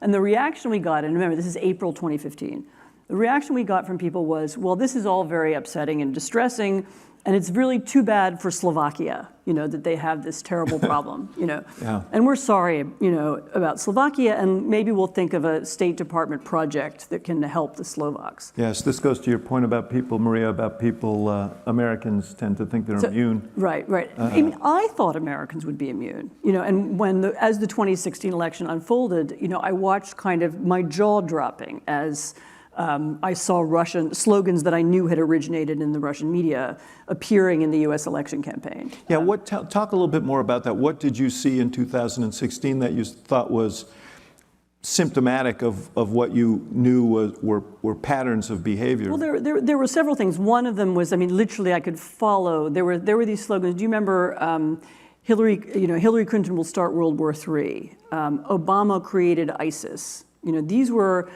are kind of slogans and ideas that originally ran in the Russian press, and then Trump would use them in his campaign speeches. And so I could see this direct connection there, but there were also tactics that looked familiar to me. So this leak of not very interesting people's emails from the Democratic National Committee. And then the spinning of those emails into a million different conspiracy theories. Actually, as nobody probably remembers now, Pizzagate was one of those. Pizzagate came out of the emails because some of the emails referred to meetings at a pizza restaurant. This was the story about a pedophilia ring. Right, and CP, which is cheese pizza, is meant to be a symbol for child pornography. And so people read into the emails this story about child pornography in this particular pizza restaurant in Washington, and as we know, at the height of the madness, poor guy from North Carolina drove up to Washington with a shotgun and came to the restaurant to free the children who were in the basement. Yeah. And then he discovered there was no basement. Remind me to order sausage the next time. Right, exactly. But the technique, in other words, create this idea that there is something secret has been revealed. And that and to then spin off. There was a kind of Catholic conspiracy theory that came out of that. There were a whole bunch of things. This is something I'd seen before. This happened in Poland in 2014, 2015 as well. So I'd seen exactly the same technique before. So I knew somebody was learning something from someone. Yeah, I should ask you, your husband was the foreign minister in Poland and is still involved a member of the European Parliament. He's a member of the European Parliament. Yeah. What was his experience like as a member of government? Well, senior member of government. Right. So, mostly his experience was very good, but he was famously taped at a restaurant, along with dozens of other people. And these tapes of conversations were released. And in none of the conversations was any crime committed. There was nothing illegal in any of them. But the off-the-record commentary was again, it was exactly the same thing. It was kind of twisted into, complex conspiracy theories. And the tapes were made by somebody who had connections to the Russian coal industry. And as you pointed out, you did studies in a number of different countries. What were the sort of threads of commonality that you saw between them? I mean, so when you look at the Russian efforts in political campaigns, they're often very similar. In some European countries, they support both the far left and the far right, and to some extent, they may do that here too. It was a combination of funding for far-right parties and sometimes particular people, or the creation of business opportunities for them. So people close, that one of the funders of the Brexit campaign, for example, in the UK, had a business opportunity created for him by the Russians. It doesn't mean he was bribed and he's not a KGB agent, but there were these opportunities would be presented to you. And this has clearly happened in the circles around Salvini in Italy and other places. Again, there was, and then the disinformation tactics would often be about, getting people to focus on whatever it was that made them afraid. So, fear of immigration, fear of Muslim terrorism, which was very important in 2015, 2016 in Europe. Fear of immigration, even in countries that didn't have any immigrants. One of the countries where this was done most successfully, and this was not Russian, this was his own thing, was in Hungary. Hungary is not a country with very many Muslim immigrants, but the fear that they were coming and this narrative about we need to protect Hungarians from this outside threat was extremely effective. And it was effective in other places too. Focusing on that and focusing also in particular on kind of gender, LGBT culture wars, and looking for ways to divide people over those. This is something that the Russians have also consistently done inside Russia, but also in other countries. I mean, there was a very brilliant study that was done of Russian television, just like around about 2016, 17, 18, which looked at how Europe was portrayed on Russian TV. And the study found, to make a long story short, that there were lots and lots of news articles and news items about Russia on the three main Russian channels, about Europe, sorry. And they were all negative, maybe one or two exceptions. And almost invariably the implication was Europe is degenerate, Europeans are afraid, and degenerate, crazy things are happening. In Germany, gay couples are allowed to take children away from straight couples. Gay couples have more rights than straight people. And sometimes these things would be based on real incidents, and sometimes not. But always the distortion was, that there's a moral threat coming from Europe. But this is exactly the same kind of language that was used inside Germany or France. There's a moral threat coming. It's an existential threat to your way of life. And it's connected to the institutions of your country and of your democracy. And so what you need to do is resist against those institutions. You're talking about Germany and France in the 20th century or currently? This is current. Yeah. This is great. I mean, another tactic that's very important and very important to understand how it's used is the tactic of conspiracy theory. And in some cases, the conspiracy theories have risen. Sometimes they work, sometimes they don't. Usually they work because they play on something deeper and something real that people do fear. And so in this country, a very, very successful conspiracy theory was that President Barack Obama was born in Kenya, and therefore he's not American. And therefore, he's an illegitimate president. You will remember this very well. I have a... You remember that one? I have some recollection of that, yeah. So I didn't take it seriously as okay, some crazy people believe this. But up to 30% of Americans did believe it at some point or another. And think about, if you do believe that, think about what it means. It means our president is illegitimate, and that means that, you know, the White House and Congress and the FBI and the CIA and the media are all lying to us. You know, the institutions of the state have made someone illegitimate into the president. And that means that the whole system is rotten. You know, the whole country is falling apart. It's not what it's meant to be. It's been taken over by enemies, you know, and it's not real, or it doesn't represent us anymore. And it was actually a very powerful and important moment of change, I think, in American public life. There's a very similar version of this that happened in Poland. It was a set of conspiracy theories around a plane crash that killed one of the presidents. Yes. And for similar reasons, it had a very deep echo. You know, people in Poland were spooked by it. The crash happened in Russia. You know, had the Russians plotted it? Was there a cover-up, and so on? And this also had the same effect of undermining faith, not just that, you know, people thought something crazy had happened, but it undermined faith in the whole system. And so if you find the right conspiracy theory, and if it has enough purchase and enough, it echoes enough with things that people really are afraid of, then you can undermine people's trust in the democracy. And this is a tactic the Russians have used over and over and over again. In that sense, the same dynamic that causes this to be a profitable strategy for social media platforms makes it a profitable strategy for political insurgency. Yeah. No, I mean, and conspiracy theories spread because they you know, what the good ones do, some of them don't work, but what the good ones do is they seem to provide. Let's talk about good conspiracy. Good ones, successful ones. Yeah. Well, what is the word? Effective ones. Yes. What they do is they seem to provide an explanation for mysterious facts, you know, or things that seem strange to people, and so they function, you know, as a story that connects something, and that gives people this sensation. Now I understand it. This thing that was bothering me that I couldn't understand. You know, how did a black person with a strange name become president of the United States? You know, that makes no sense in any piece of, you know, here's the explanation. You know, he's not really the president. Yeah. You know, or how did this plane crash kill the president of Poland? It couldn't have been an accident.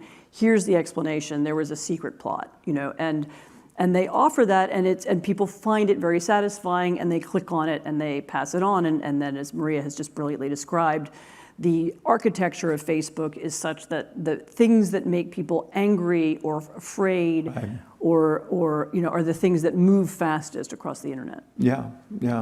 I want to leave some time for questions, so I should ask you. By the way, I should say parenthetically, the whole question of the legitimacy of the president is with us still. Indeed, in the and not by accident. Current in the administration. Well, let's talk about solutions. You started down that road, and Maria was very specific about her ideas about what we needed to do. You've done a series of studies. Your think tank, Arena, has done a series of studies. In each study, you offer prescriptions that suggest themselves from the research that you've done. Just first of all, briefly say, how do you do that research? And B, talk about the solutions that you think are most important. So the research is always a group of partners, you know, people who study the internet. Multidisciplinary. We usually try to bring together different groups. Sometimes we do a lot of polling, trying to understand division. Sometimes we use, you know, people who can follow, you know, Twitter bots across the internet. I mean, we've tried different kinds of things. So they're usually projects that bring people together. I should stipulate, this is fairly small scale. There are other people who do these things at a much bigger scale than we do. But the solutions, I think, go in 2 or 3 categories. And some of them, I think there is a regulatory solution. We're not there yet, in that our Congress is not yet prepared to talk about it. Our lawmakers aren't yet there. 1 or 2 of them are, but not as a group. And this would be the regulation not of content. So we're not going to create a Ministry of Information that reads every Facebook page and takes things down, but it would be a way of regulating the algorithms. So at least opening up the black box, looking at what they are and how they work, and giving some people outside of the companies ways to understand that. And if you think that's impossible because the platforms are too powerful, remember that once upon a time it was considered impossible to regulate the food industry. And the food industry was only eventually regulated because socially concerned scientists began doing experiments measuring food, and then they began publishing the results of their work. And in some cases, they created kind of, newsletters or things focused at consumers. They raised public awareness, and now we have food regulation, in which we all think is totally normal, and it wouldn't occur to us that that we shouldn't have it. And so we're still at that phase. So there is a we could get there. It's not technologically impossible, and there are scientists, internet, computer scientists who are working on this, in some universities. The second solution that is worth thinking about, and this would be, I'm sure this will come up again at this conference, would be putting a lot of thought into what would a public interest social media project look like. And by this, I don't mean like the BBC website online. I mean, what would, if you were to have online conversations that were good and useful and fruitful, how would they be designed? And what algorithms would they be based on? And what would they seek to do?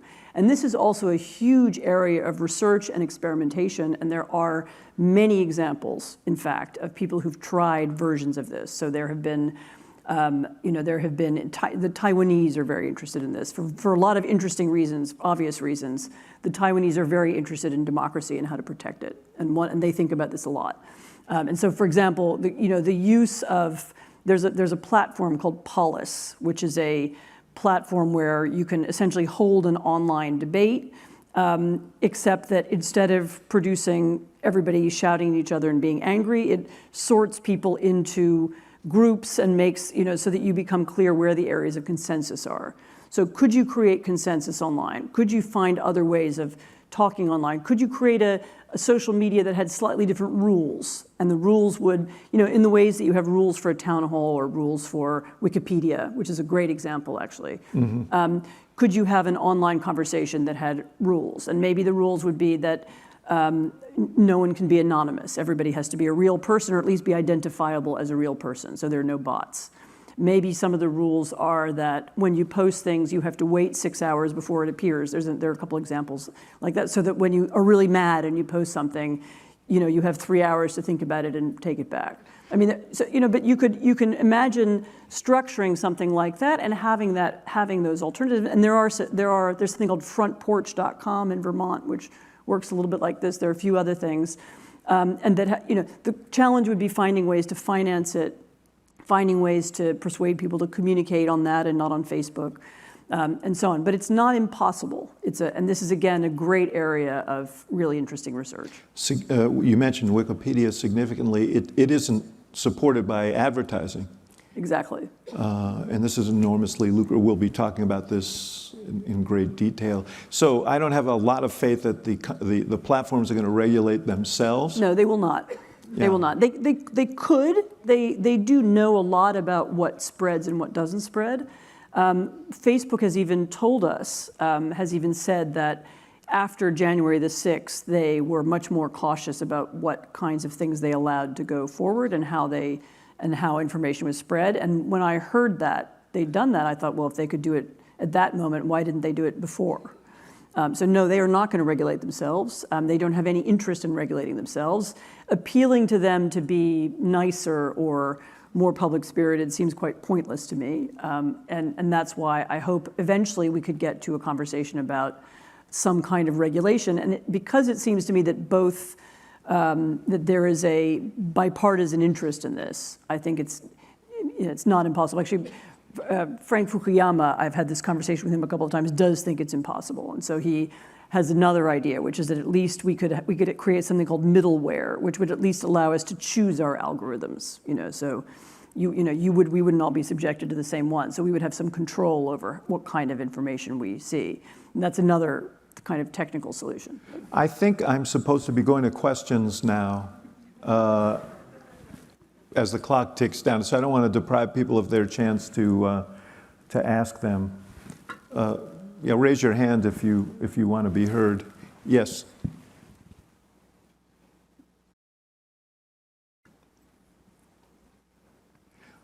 Also, turn on the microphone if you want to be heard.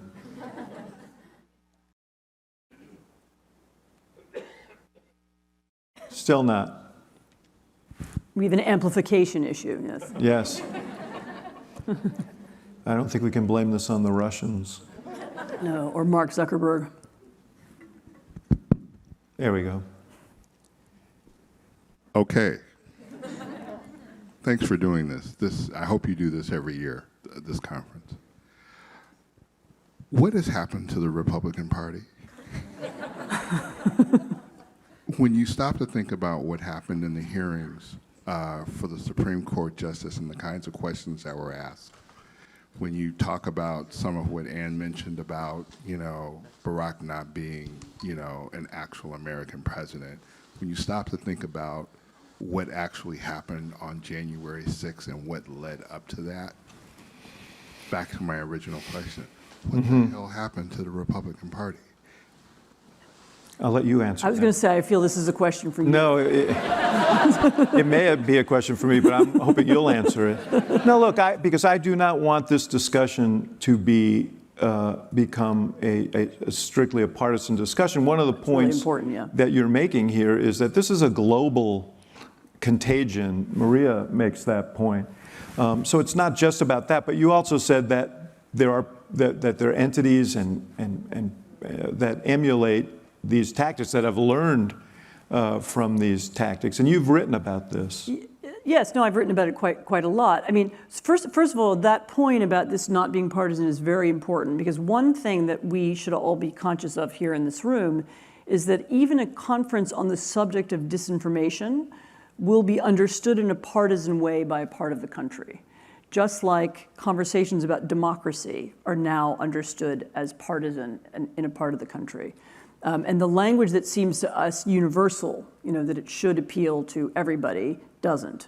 And the divides in America are now so profound that we don't even agree anymore about what unifying language is. And so this conversation, is one that could and should be held with the whole political spectrum, but in practice it isn't.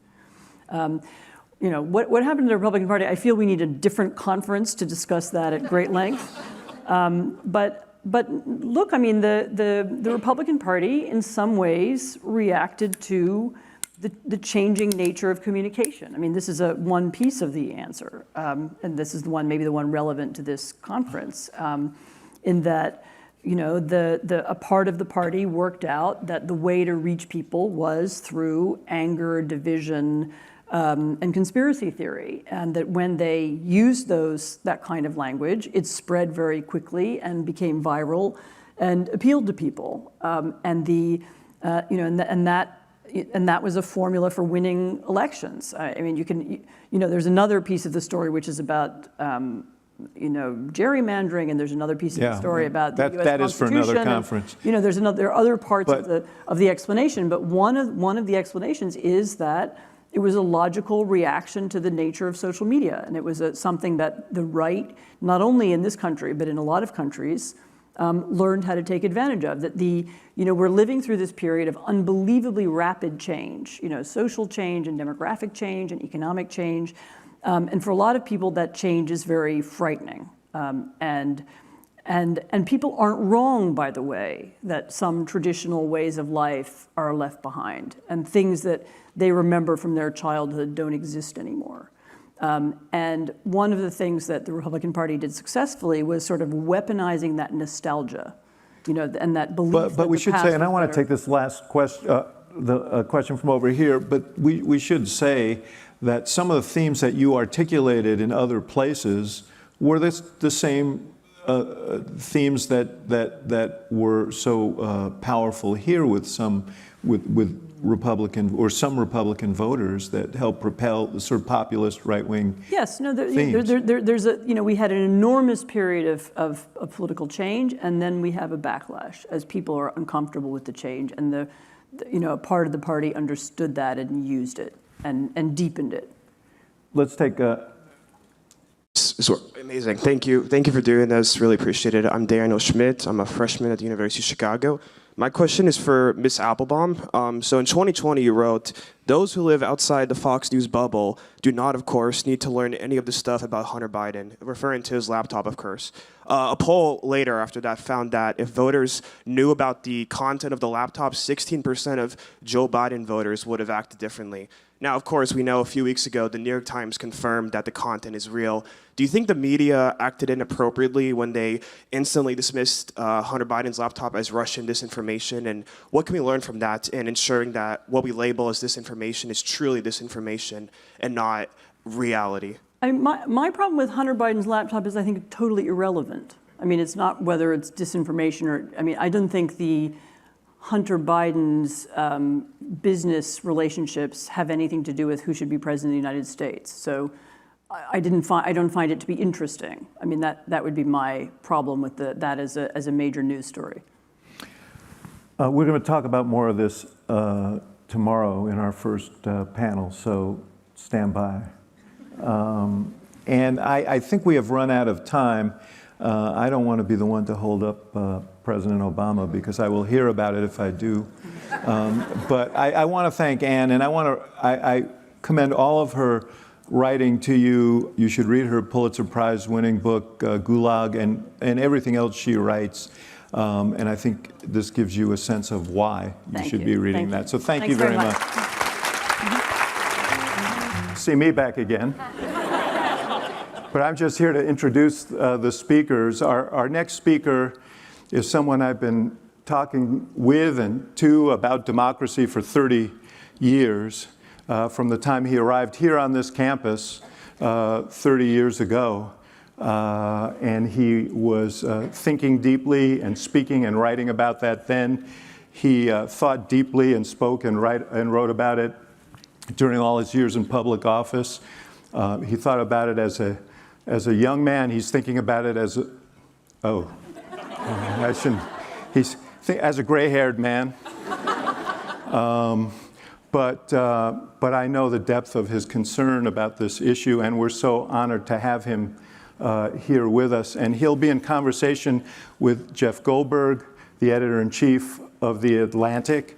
I should point, he is a world-class journalist, but he also heads a world-class organization. And the proof of it, or at least one of it, other than reading their copy every day, is that last night they won the National Magazine Award for General Excellence, which is the highest award that you see. And part of the reason, a big part of the reason for it is the really incisive work they've done on this issue and all issues around democracy. So I'm really grateful to them. So I want to introduce Jeff and the 44th President of the United States, Barack Obama.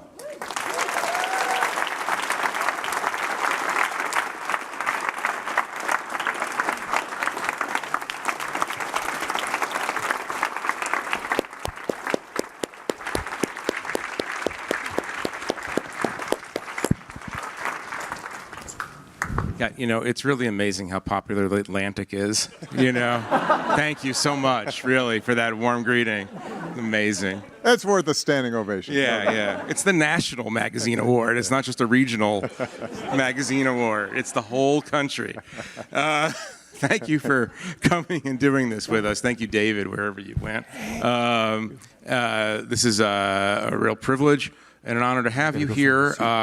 And I think we're just going to jump right in. We should jump right in. After I say hi to everybody, it's wonderful to see all of you, and congratulations to The Atlantic, because as somebody who's been reading consistently the work you've been doing, that was a well-deserved award. And you might have had a little bit to do with it, Jeff. Go on. No, you could just, we could do 10 minutes on this if you want. I appreciate that, thank you. And not just a reader, but a subscriber. That's correct, I pay for it. And little known fact, one of our first subscribers, Abraham Lincoln. So good company, good company. Before we go directly into the subject of disinformation. There's a lot to cover. I wanted to ask you to talk a little bit about Ukraine, where we are right now, and something that I think everybody here would appreciate is the chance to hear you talk about this through the prism of your knowledge of Vladimir Putin. You spent a lot of time with him, a lot of time grappling with him. Spend a couple of minutes, if you can, explaining where we are and where you think this is headed. Well, it is a tragedy of historic proportions. That's not news to people here. You can see it. I think that it is calling the question about a set of trends around the world that we've seen building for some time.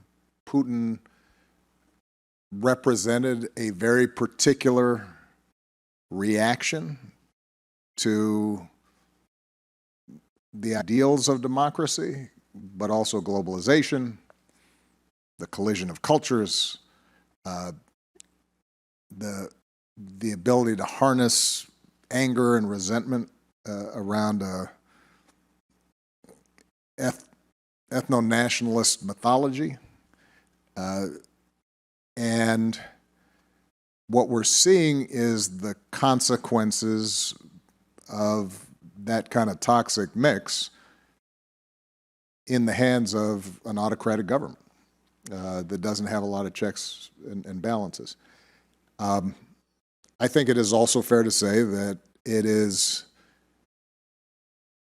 a bracing reminder for democracies that had gotten flabby and confused and feckless around the stakes of things that we tended to take for granted. You include our democracy in that? Yes, rule of law, freedom of press and conscience, of the sort that, you know, one of your previous speakers, Maria Ressa, represents, that you have to fight for that information, or you have to fight to provide people the information they need to be free and self-governing, that it doesn't just happen inevitably. Independent judiciaries, making elections work in ways that are fair and free. We have gotten complacent, and I think that I cannot guarantee that as a consequence of what's happened, we are shaking off that complacency.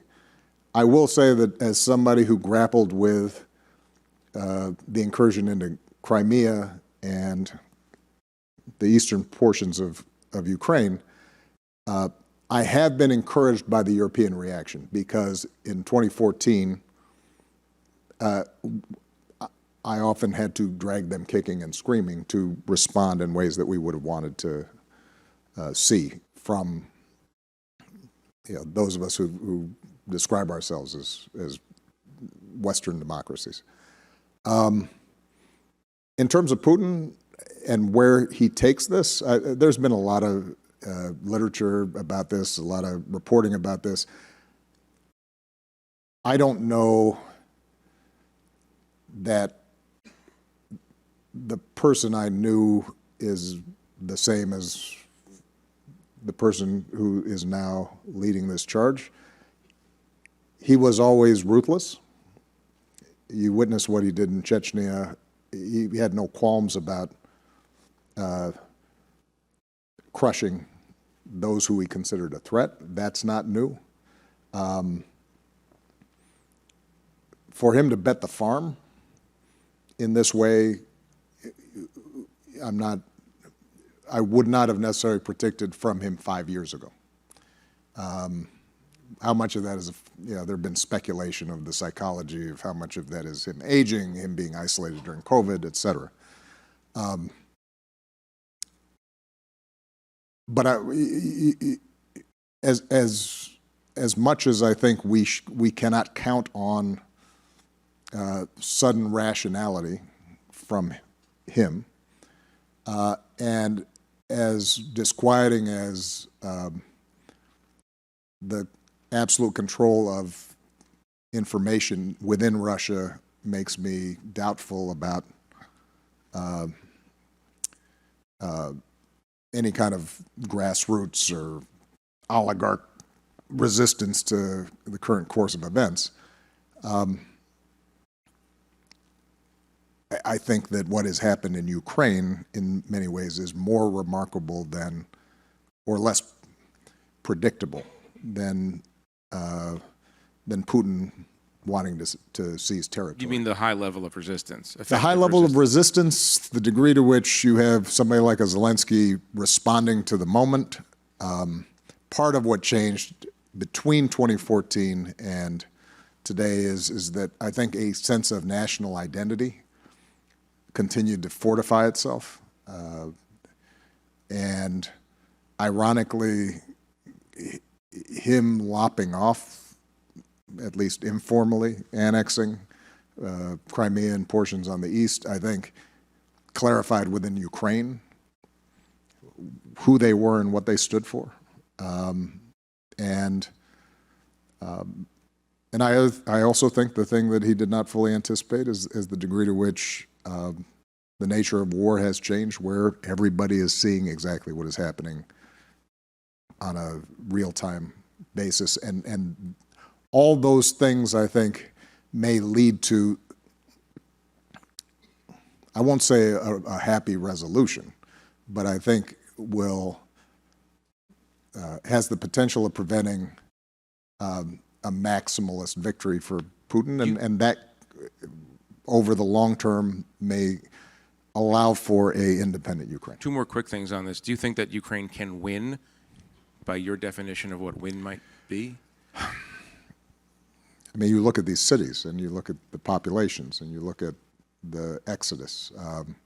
It's hard to describe that as a win. And I think it's too early to tell what an end game looks like.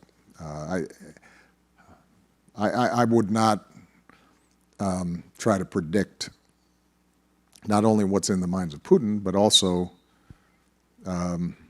how the Ukrainians conceive of this struggle, because we are sitting here comfortably and they are going through heck.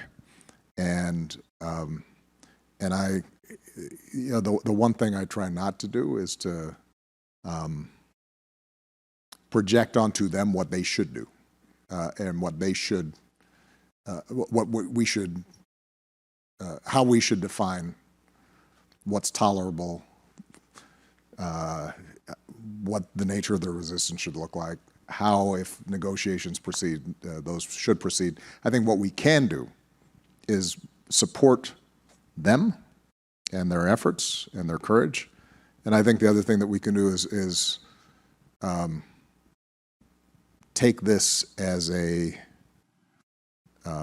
lesson that sadly they're paying the price for, but that we still have, that speaks to a much more bumpy, difficult, violent, challenging future for the coming generation if we don't get some things right here at home, in Europe, and in Asia, in Latin America, because these are not, what's happening there is not isolated. What we're seeing is a reversion back to old ways of thinking about power and place and identity. And I think part of our complacency grew out of the notion that once the Berlin Wall fell and Mandela was released and the world was flat and you had McDonald's everywhere, and now suddenly that was it, and we were done. And we forgot that post-World War II 50-year stretch to 60-year stretch, that's the anomaly, right? And there is millennia of brutality and pillage and violence and displacement and cruelty, we created a set of institutions out of 60 million people dying in World War II and tried to reconfigure how we might organize our societies, but it is not self-executing, right? It's something that we have to continually that we have to continually nurture and respond to new circumstances, whether that's changes in technology, changes in globalization, climate change. All those things require us to say, all right, what does that mean for our capacity to maintain human dignity and freedom and self-governance? And that's the prism through which we should be examining these questions and being willing to modify, adjust, reform our institutions to keep up with that. And that's something that I think we have not done as well as we need to. One last question on this. Back in 2013, 2014, if you can go back and do things over again, would you have done more to work against Putin's aims in Donbass and Crimea?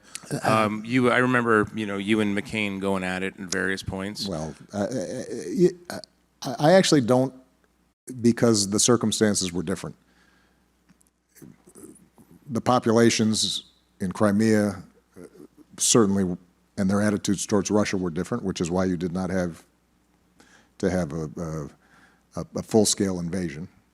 The East was more complicated, and we had a very robust response that, as I said, required a lot of work with the Europeans in order to mount. And Ukraine itself was different. I mean, keep in mind that you had just had essentially a strong man who was aligned with Putin, and we had to intervene to prevent a massacre in the Maidan. The Rada still had elements that were linked to the old order. And so for us to check at least his efforts for 8 years, I think was what we needed to do at the time. The notion that we were also concerned about making sure that we did not give an excuse for a further incursion. And a lot of the arguments back then had to do with arming Ukraine, which in turn could have provided those kinds of excuses, and you had issues of training. Anyway, if you ask me what I'm most concerned about when I think back to towards the end of my presidency, it probably has more to do with the topic here today. It's something I grappled with a lot during my presidency. I saw it sort of unfold, and that is the degree to which information, disinformation, misinformation was being weaponized. And we saw it, but I think I underestimated the degree to which democracies were as vulnerable to it as they were, including ours. Well, let me ask you about something notable that's happening in Russia, which is that despite a somewhat porous internet, globalization, everything else, most Russians, from what we understand from reporting, seem to have very little idea that Ukraine is not the aggressor nation, that it's not run by neo-Nazis, and so on. And so my question for you has to do with how do you break through to authoritarian regimes or populations controlled by authoritarians to give them your understanding of reality, democracy's understanding of reality? Well, I don't think we have an easy solution. I mean, we have courageous journalists. You saw a woman with a handheld sign go across the TV screen saying this is all a lie, and it, you know, that obviously got suppressed quickly. Here's one way to think about it, though. For all the flaws that may exist in our own society, you can get any information you want right now. It's in your pocket, or some of you are taking pictures, so it's right in front of you. Unfiltered, literally, there's nothing you cannot receive right now in this room. And yet, in our society, you have currently roughly 40% of the country that appears convinced that the current president was elected fraudulently and that the election was rigged. And you have 30% to 35% of the country that has chosen not to avail itself of a medical miracle, the development of a vaccine faster than anything we've ever seen before, which, by the way, now has been clinically tested by about 1 billion people, and yet are still refusing to take it despite extraordinary risks to themselves and their families. So if that's true in our society, imagine, you know, how any of us would process information if we are not getting, if we're not seeing anything else, right? I have to be careful. The reason I'm pausing is I'm about to tell a dad joke. And so I'm sure my daughters, if they see this, will roll their eyes. But hey, it's like the old story of the old fish is swimming by a couple of young fish, and he moseys past him and he says, "How's the water?"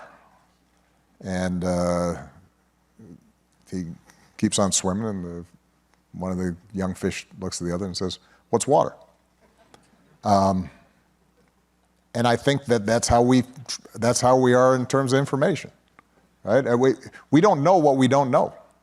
It's very difficult for us to get out of the reality that is constructed for us, and that is part of the reason why the stakes of this issue are so important, because it is difficult for me to see how we win the contest of ideas if, in fact, we are not able to agree on a baseline of facts that allow the marketplace of ideas to work. I want to stay in this, and I want to sort of level set on some definitions. I just want to note for the record that that joke was 40% too epistemologically sophisticated to count as a dad joke, by the way. All right, I have dad jokes we can do in our second hour, but go to definitions. Yeah. Let's just start there. Right. What is the difference between disinformation? I'm asking you this as a retired politician who uses facts or used facts to your advantage, your electoral advantage. What's the difference between disinformation and information that's narratively inconvenient, let's say?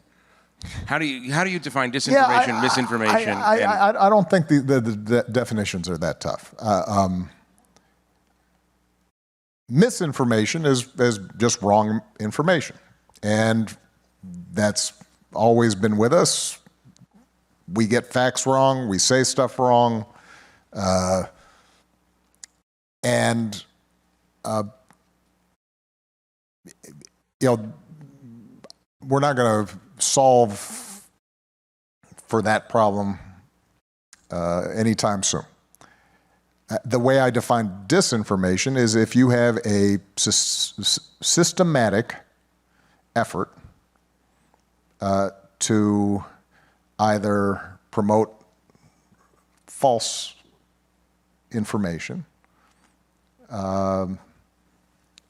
to suppress true information for the purpose of political gain, financial gain, enhancing power, suppressing others, targeting those you don't like. And that, I think, is entirely different from information that is inconvenient. If you're asking Jeff, I'll use an example.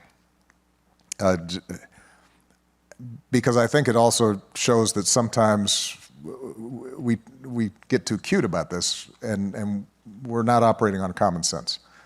I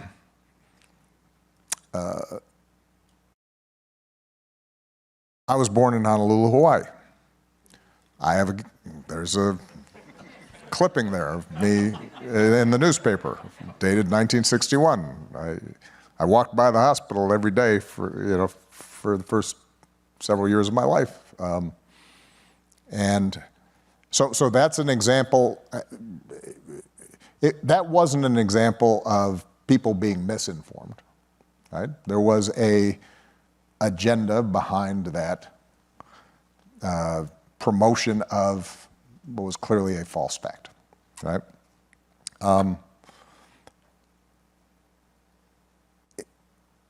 I was identified as having engaged in a political falsehood when I said, we just celebrated the Affordable Care Act passage at the White House. I wasn't looking to milk any applause, but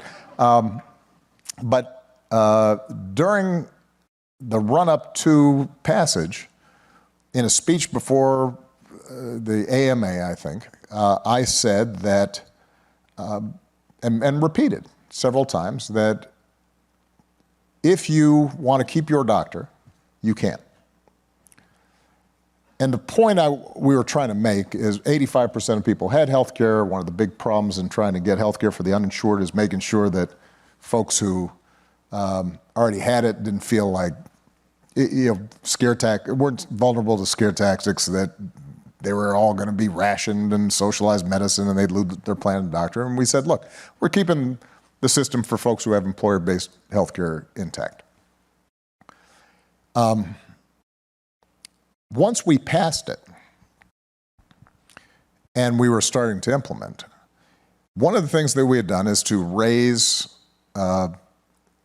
standards for what insurance could or could not provide, because there was a bunch of phony insurance on the marketplace that people thought they were purchasing insurance, but it turned out that when they actually got sick, there were so many restrictions to it, it didn't do them any good.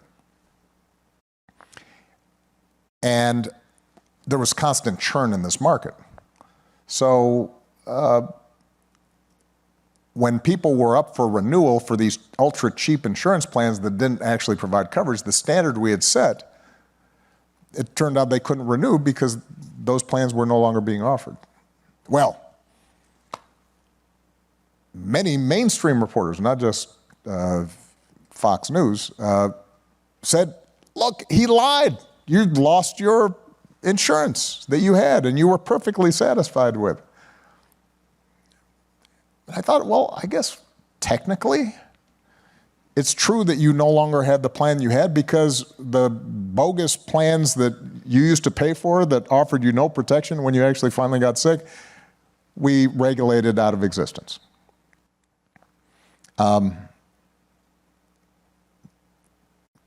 That was deemed as I hadn't been accurate. That was one of the few times during my presidency where, everybody gave 4 Pinocchios on Obama. That's an example of what can happen in politics. And by the way, although I promise you I cursed a lot in the Oval Office when I read people saying that I'd been mistruthful, or I hadn't been truthful, because the basic principle I had laid out I meant and was true, but I couldn't really complain about people criticizing me for it, and that's okay. But that was not a matter of us, let me put it this way. Me saying that was not a threat to democracy. It was not intended to somehow subvert democratic process. And because people could then criticize me for it, the democratic process worked. That's how the marketplace is supposed to work in theory. Can I ask you a meta question? Not a Zuckerberg meta question, a meta question. No. Did you? Have you been holding that joke for? No, 3 seconds. 3 seconds. Seriously, it just happens. It's spontaneous. No. The meta question is prompted by your statement here. I'm wondering, given what you understand about the information environment, right. No one has been afflicted by some negative aspects of this current information environment like you have, the birth certificate being one example. You just kind of sort of admitted that maybe you didn't tell the whole truth, or you shared something that was inaccurate, and you just shared that publicly. Are you worried tomorrow that Fox News is going to say, Obama admits he lied about ACA or about keeping your own doctor? I am now that you just said it that way. Because that is I'm not trying to, let me just be clear, that is not at all. I thought I was making the exact opposite point. Yeah. No, this is how the press works, even in a democracy. Yeah.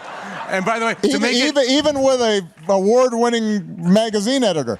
No, to make it meta, Brian Stelter is sitting over there already typing how he's going to report on this meta moment. That is not the point I was making. I'm just asking, though. No. I'm asking a serious question about. I'm going to respond. The point I was making is that the reason I brought up the point is that in a democracy there are going to be in the normal course of debate, we will contest what's been said, what's been promised, what's been delivered, and there will be some play in the joints in terms of how we interpret stuff, right? I actually, to this day, believe that what I said was accurate, which was when you say you can keep your doctor, if your doctor dropped dead tomorrow, that is not the fault of the Affordable Care Act.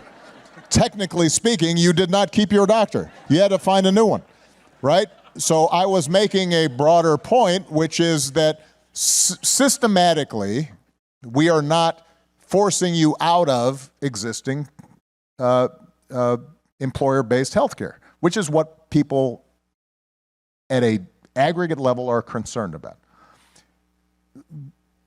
But the reason I told that story is to illustrate that, yes, there are still going to be disputes around what's true and false, even in a well-functioning democracy and a free press. That is okay. I was going to the point you were making, what's the difference between systematic disinformation, whether it's by the state or by product design on internet platforms, that are different in kind and are destructive in different ways. And you know, just to go back to basics, if you think about our constitutional design, and obviously even each democracy has sort of a different coding for how their democracy is supposed to work. But in our design, the theory is you have First Amendment, you have freedom of speech, freedom of conscience, freedom of the press, and everybody has a say. And in that marketplace, then we're going to sort out what's true and what's false, or what's best for us, how we act collectively, and so forth. In reality, as we all know, some voices have been louder than others, some voices were excluded entirely, but we did come to a point, let's call it post-World War II. Because prior to that, you know, sometimes we have a rosy nostalgia about the past, and you have Father Coughlin, and you have the McCarthy era, and you've got the treatment of black people and brown people generally, and right. but at least after World War II, you had enough of a consensus that we built both a set of standards within journalism, and we built a set of regulatory guidelines that industries had to follow. And it was possible then to have a debate between the left and the right in which we differed strongly on process or on substance, but we agreed on process. And what we've seen is a breakdown of that consensus, and what we've seen is a shift in technology and who controls these platforms in ways that are not transparent, and that has contributed to, aggravated, a sense in which we are no longer operating by the same rules or on the same facts. I want to come to that because Maria Ressa talked very effectively about these questions about what the platforms. I know she did. But there's a story that you have told over the course of your career. You wrote it. It was in the volume 1 of your autobiography. When is volume 2 coming, by the way? Let's move on. Okay. It's the story. It's a story. It's kind of an Iowa story, but it's also a downstate Illinois story. You talk about entering politics as a black politician, black Democratic politician from Chicago with a name like yours, getting a fair shake downstate. I think it's a great story, and I think you should tell about newspapers. I think it speaks to the evolution of press and information and how it reflects on politics. And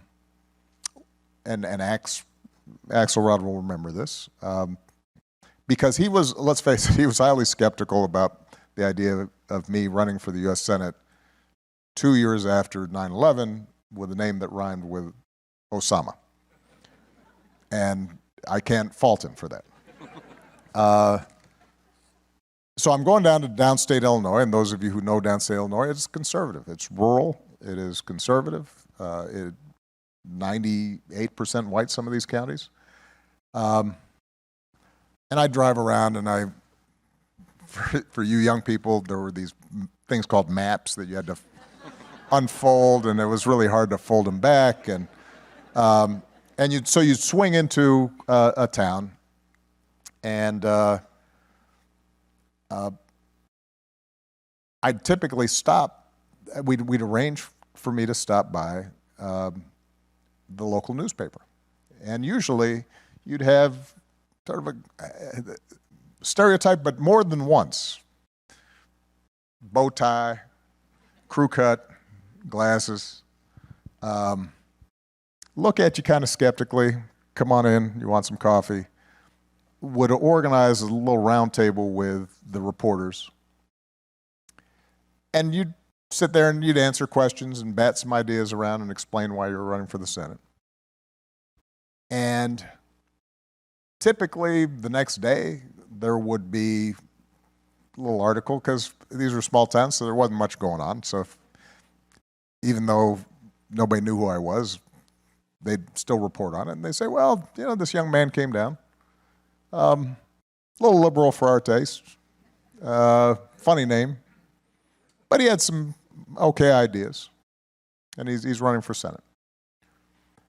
And that was the extent of the filter that I was dealing with. And so then I'm going to the fish fry or the VFW hall or the county fair, and people might still be a little suspicious of a black civil rights lawyer from Chicago and whether they can connect with him. But I could get a fair hearing. There weren't a set of impenetrable assumptions about who I was. And as a consequence, I could win those counties, which I did. And if I went there today, I could not. Now, let me take myself out of the equation, because obviously I'm such a object of, people may have some fixed opinions at this point, I think it's fair to say. But someone like me going downstate or traveling through Iowa, they would have to work through a different set of barriers because that newspaper probably doesn't exist. It's been replaced, by the way, not just by Fox in every barbershop and beauty salon or Sinclair local news, but it's also been replaced now with digital community newsletters that are being manufactured, printed out, and just pumped into these communities as local journalism has frayed. And by the way, I don't think there's an equivalence necessarily on the left and the right in terms of the media space, but I suspect it is also harder to get a hearing if you are a rural guy coming up to Chicago that doesn't check every box with respect to certain issues. Certainly if you're a conservative Democrat, let's say, who is coming up here running in a primary. So that, I think, is an indication of how things have changed. And by the way, there was just recently a report that confirms what I feel and what I've seen, and anecdotally, it's just one study that was done. Interesting study, though. They paid a pretty large cohort of Fox News watchers to watch CNN for a certain period of time. Do you see this? And it was, and these are very hardcore conservatives, not Biden voters, not central, sort of swing voters. These were folks who watch Hannity and Tucker Carlson and so forth. And after a relatively short period of time, what it showed is that their views on issues, controversial issues like immigration or police or vaccinations, had changed by 5, 8, 10%. Just simply by changing their diet. It hadn't turned them into liberals. It didn't make them want to vote for Joe Biden.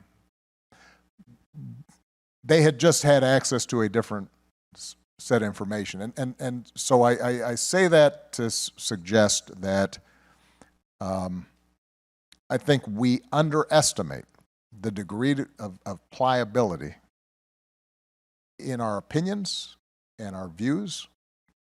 And what that means, I take that as hopeful, not in the sense that the divisions that we see in our democracy of race, of region, of faith, of identity, those are there. They are not creations of social media. They are not creations of any particular network. They're deeply rooted and they're hard to work through. But it does give me faith that if people are given different information, they can process differently. And that the stories they tell themselves about who they are and their relationship to their neighbors, their friends, people who don't look like them, people who don't think like them, that those are subject to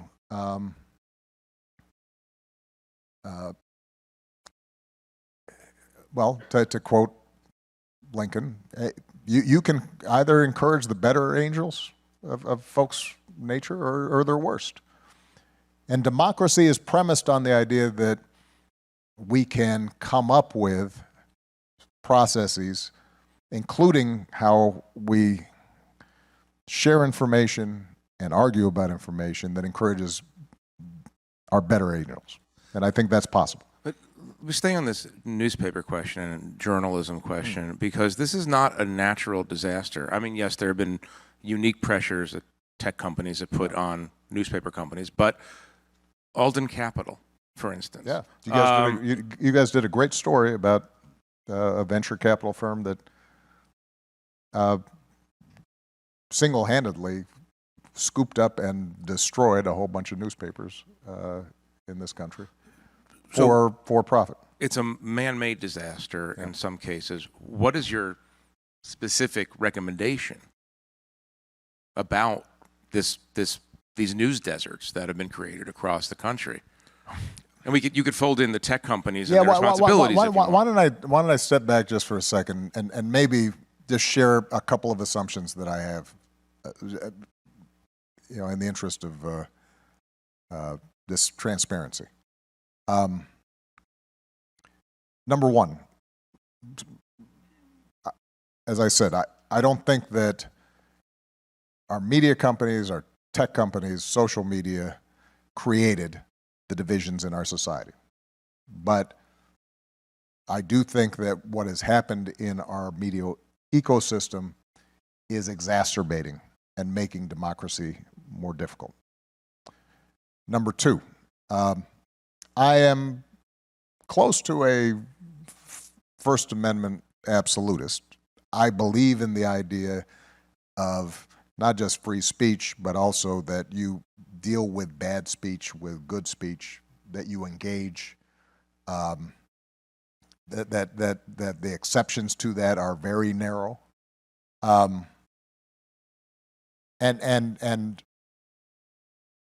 particularly among this cohort of folks in college, and I've talked to my daughters about this.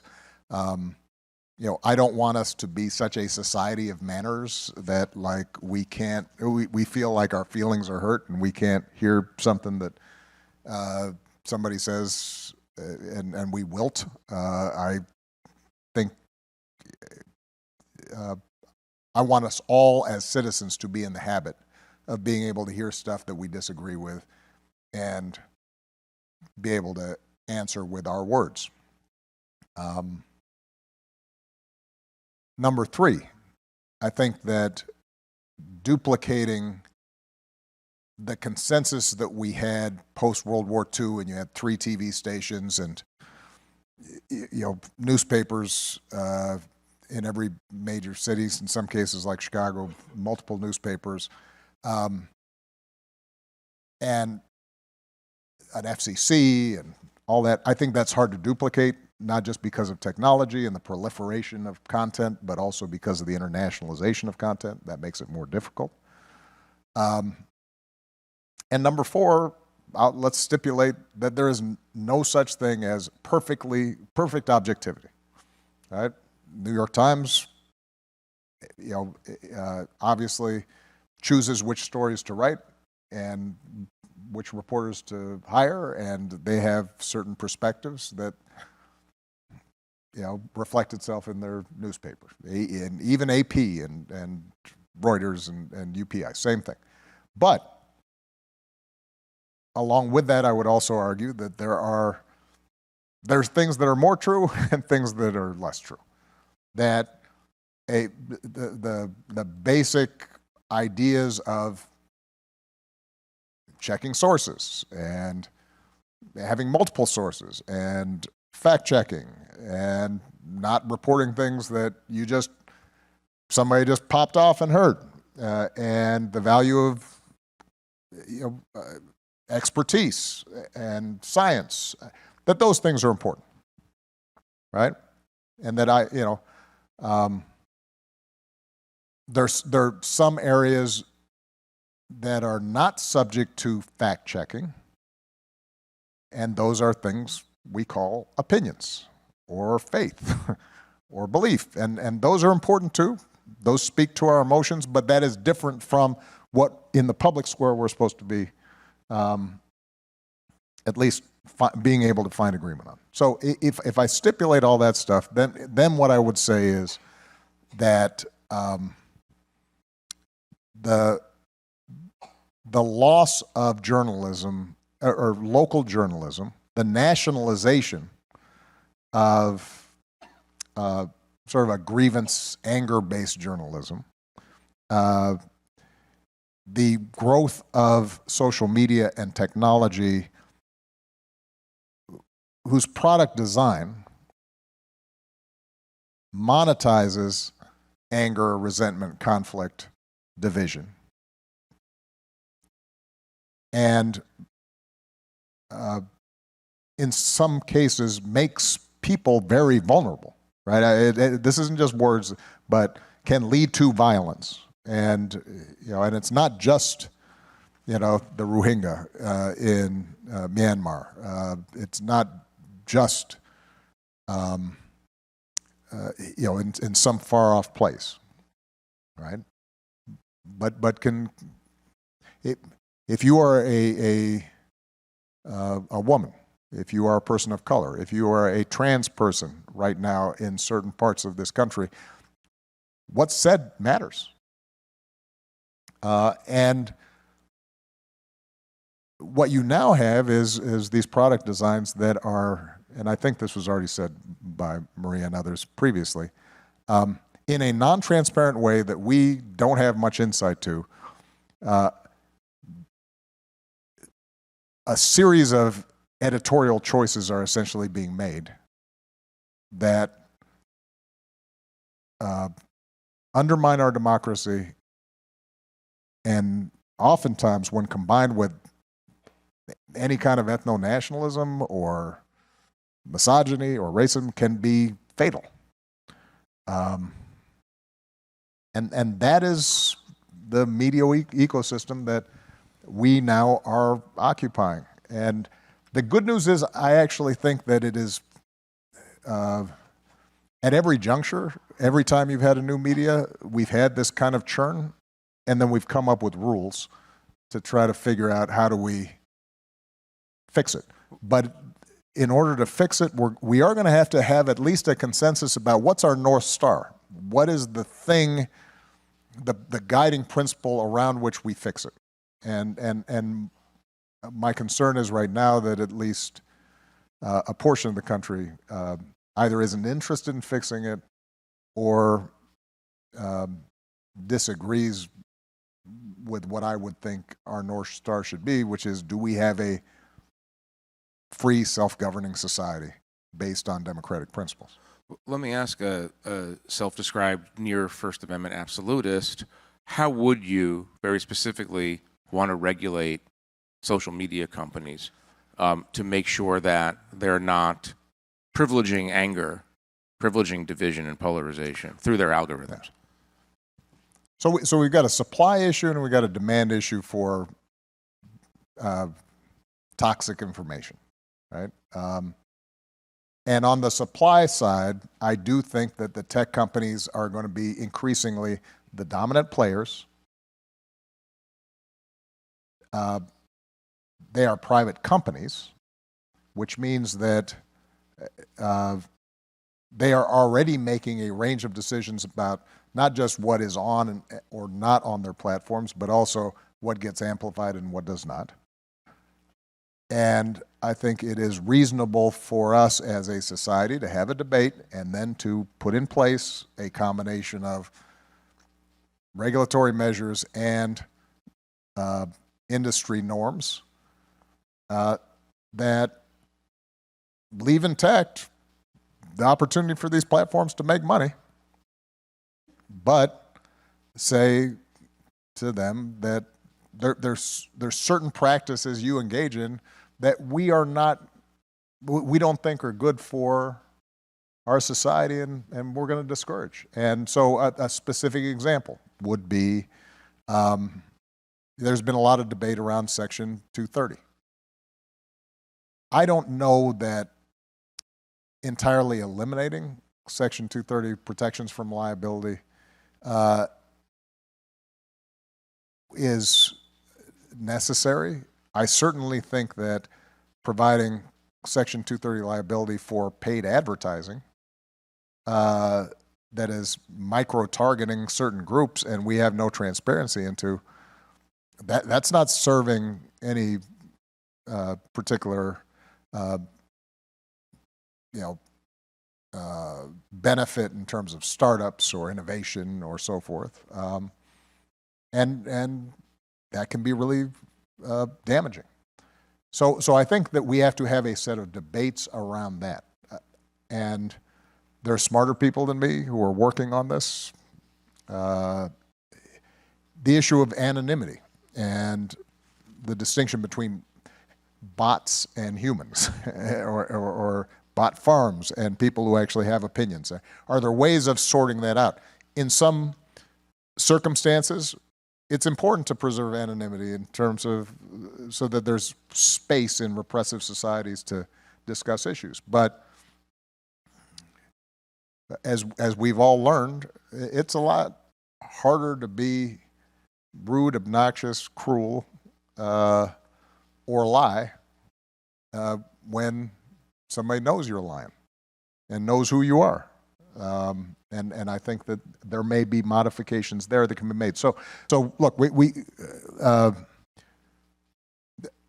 one thing that's interesting, if you look at, for example, Facebook's response or Twitter's response or YouTube's response post-January 6th, they made a point of saying, well, we responded by doing a whole series of things, some of which then were reversed after the heat was off them, which tells me that they at least appear to have some insight into what's more likely to prompt insurrectionists, white supremacists, misogynist behavior on the internet, bullying behavior on the internet. They seem to know what it is.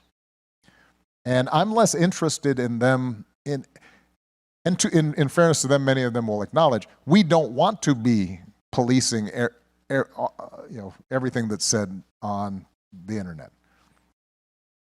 But what they haven't been forthcoming about is what their product designs are, and there are ways in which a democracy can rightly expect them to show us. If not us, then a group of researchers. If they have proprietary concerns, that can be managed. But to show us in the same way that on any other product, like I don't know exactly how the inspections on meat are done. And if somebody says, well, we have a proprietary technique to keep our meat clean, that's fine. Take it up with the meat inspector. That's not my job. We can figure out how to, the same thing with cars, the same thing with toasters. This notion that somehow we have to preserve this information to ourselves because somehow we have proprietary interests, I think that's wrong. Now that's on the supply side. I do think that there's a demand for crazy on the internet that we have to grapple with. And, part of the reason I'm spending more time thinking about this through the foundation is because I work with young people from across the country and around the world who are working on climate change, racial justice. Our goal in the foundation is to train the next generation of leaders and give them platforms and connections and make sure they're not isolated and that they're learning from each other across borders and regions. And uniformly, they're all confronting these issues about how do I deal with misinformation in my country, in my town? How do I get access to the public so that they know the facts that are affecting their lives about pollution or about how budgets are being distributed and so forth. And one of the things that they were learning is that they are hungry for a voice and for participation, but we haven't done a very good job in training this next generation to participate other than virtually and in a fairly shallow way. And part of, there have been interesting studies showing that the single biggest predictor of whether you're a regular voter, et cetera, is did you participate in student council, Boy Scouts, Girl Scouts. And that's true for young people, it's true for all of us. The mediating institutions that used to lead us to be able to practice being involved and learning how do we debate and how do we vote and how do we then see results from collective decisions that we make. We're going to have to figure out ways to adapt that to virtual platforms because that's where people are going to meet and that's where people are going to be. And that may mean different ways of civic education, teaching critical thinking, finding better tools for participation on the internet, and that's all on the demand side. The good news is that we're seeing a lot of experiments being done. They just haven't been done to scale, which is why, as wonderful as it is to see exercises in virtual democracy developing in various countries, in towns, ways to get people to listen to each other and work together, we can't ignore the mega platforms that are out there because they're still dominating the space. Let me, over the past couple of days, we've collected some questions for President Obama, and I want to throw two quick ones at you, and then a final question, a Maria Ressa inspired question for you from me. This is from Ann Moss here at the University of Chicago. Was there a moment in your presidency you can identify when you or your advisors came to realize that social media itself posed a threat to American democracy? What was it? Was there a hinge moment when you just went, oh, what is happening here?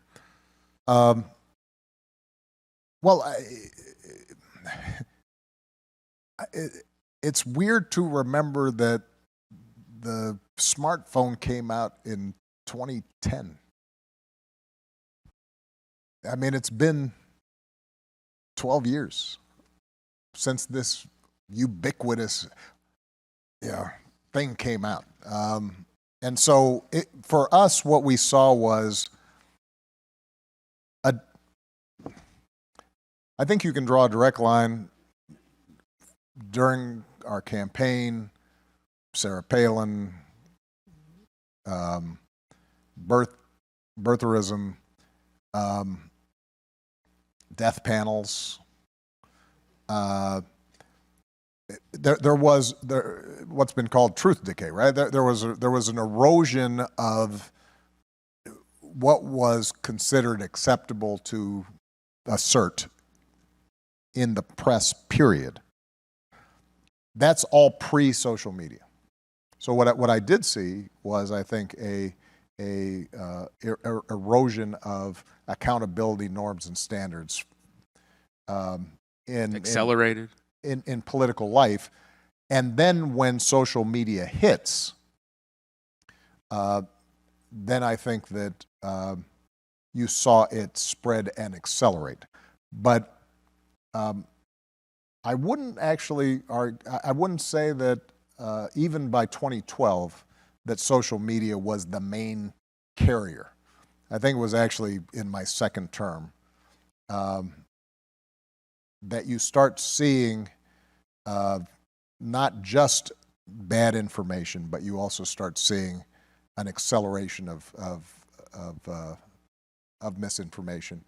And by 2016, that's when I think we know what happened. No, tell us. What? Please. Yeah. One more question. This is from Connor Lee, who's a student here at the University of Chicago. You've sort of touched on this, but it might be worth dilating on it for a second. What is your advice to young people who seek to play a part in protecting our elections and curbing the effects of disinformation on those elections? Well, I think young people are going to have to help us reinvent.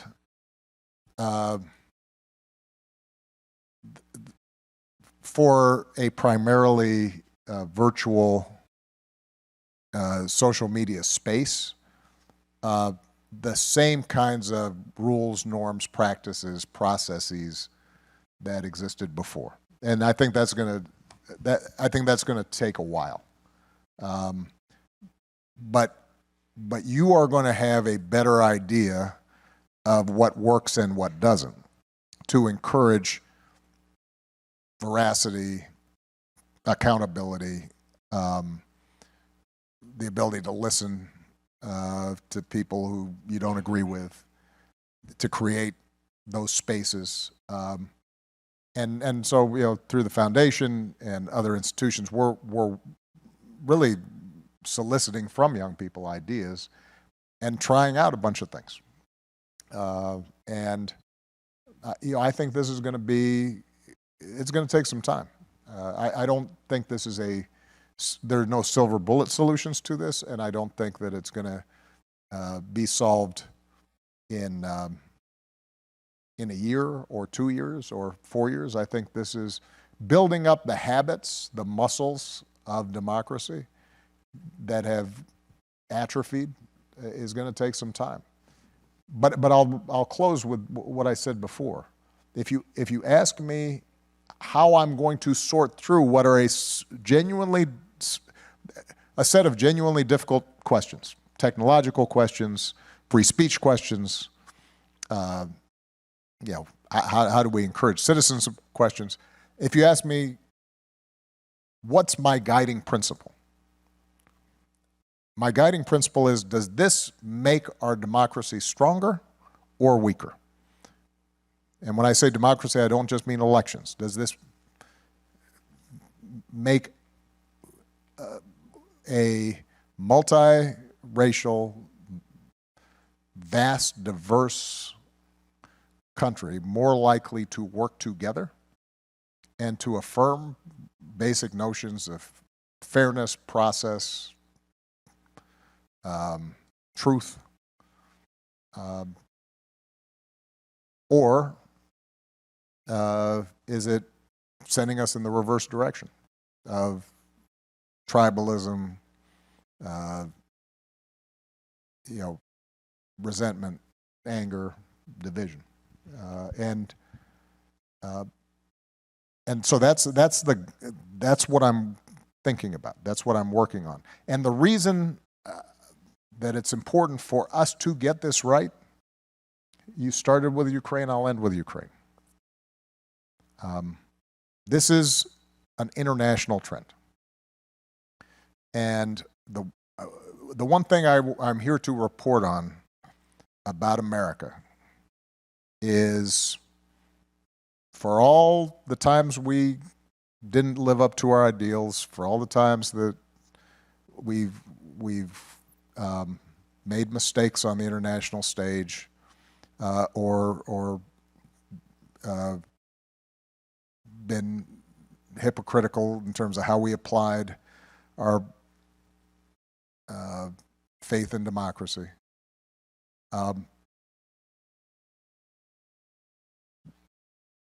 If we get democracy right, democracy is stronger around the globe. And when we don't get it right, or we don't look like we care about it, others fill that gap. You know, people, even our enemies, recognize that what happens here, if we can make a democracy function where you look at this room and you've got people from every corner of the globe, every racial group, every ethnicity, every religion, every culture, that if we can figure out how to live together and treat each other with dignity and respect, then others start feeling like, well, maybe it's possible in our place, in our country too. And when we look like we have abandoned those ideals, or we're not willing to fight for them robustly, then around the world, people start saying, see, that was always a pipe dream, and the Putins of the world have a much easier time. So. There are a dozen other subjects to talk about, but we're well out of time. And just a reminder that we're meeting here again at 9. We have an amazing program tomorrow, and I want you all to come. But in the meantime, please join On behalf of David and the Institute of Politics, and on behalf of The Atlantic, please join me in thanking President Obama for his time today. Thank you, everybody.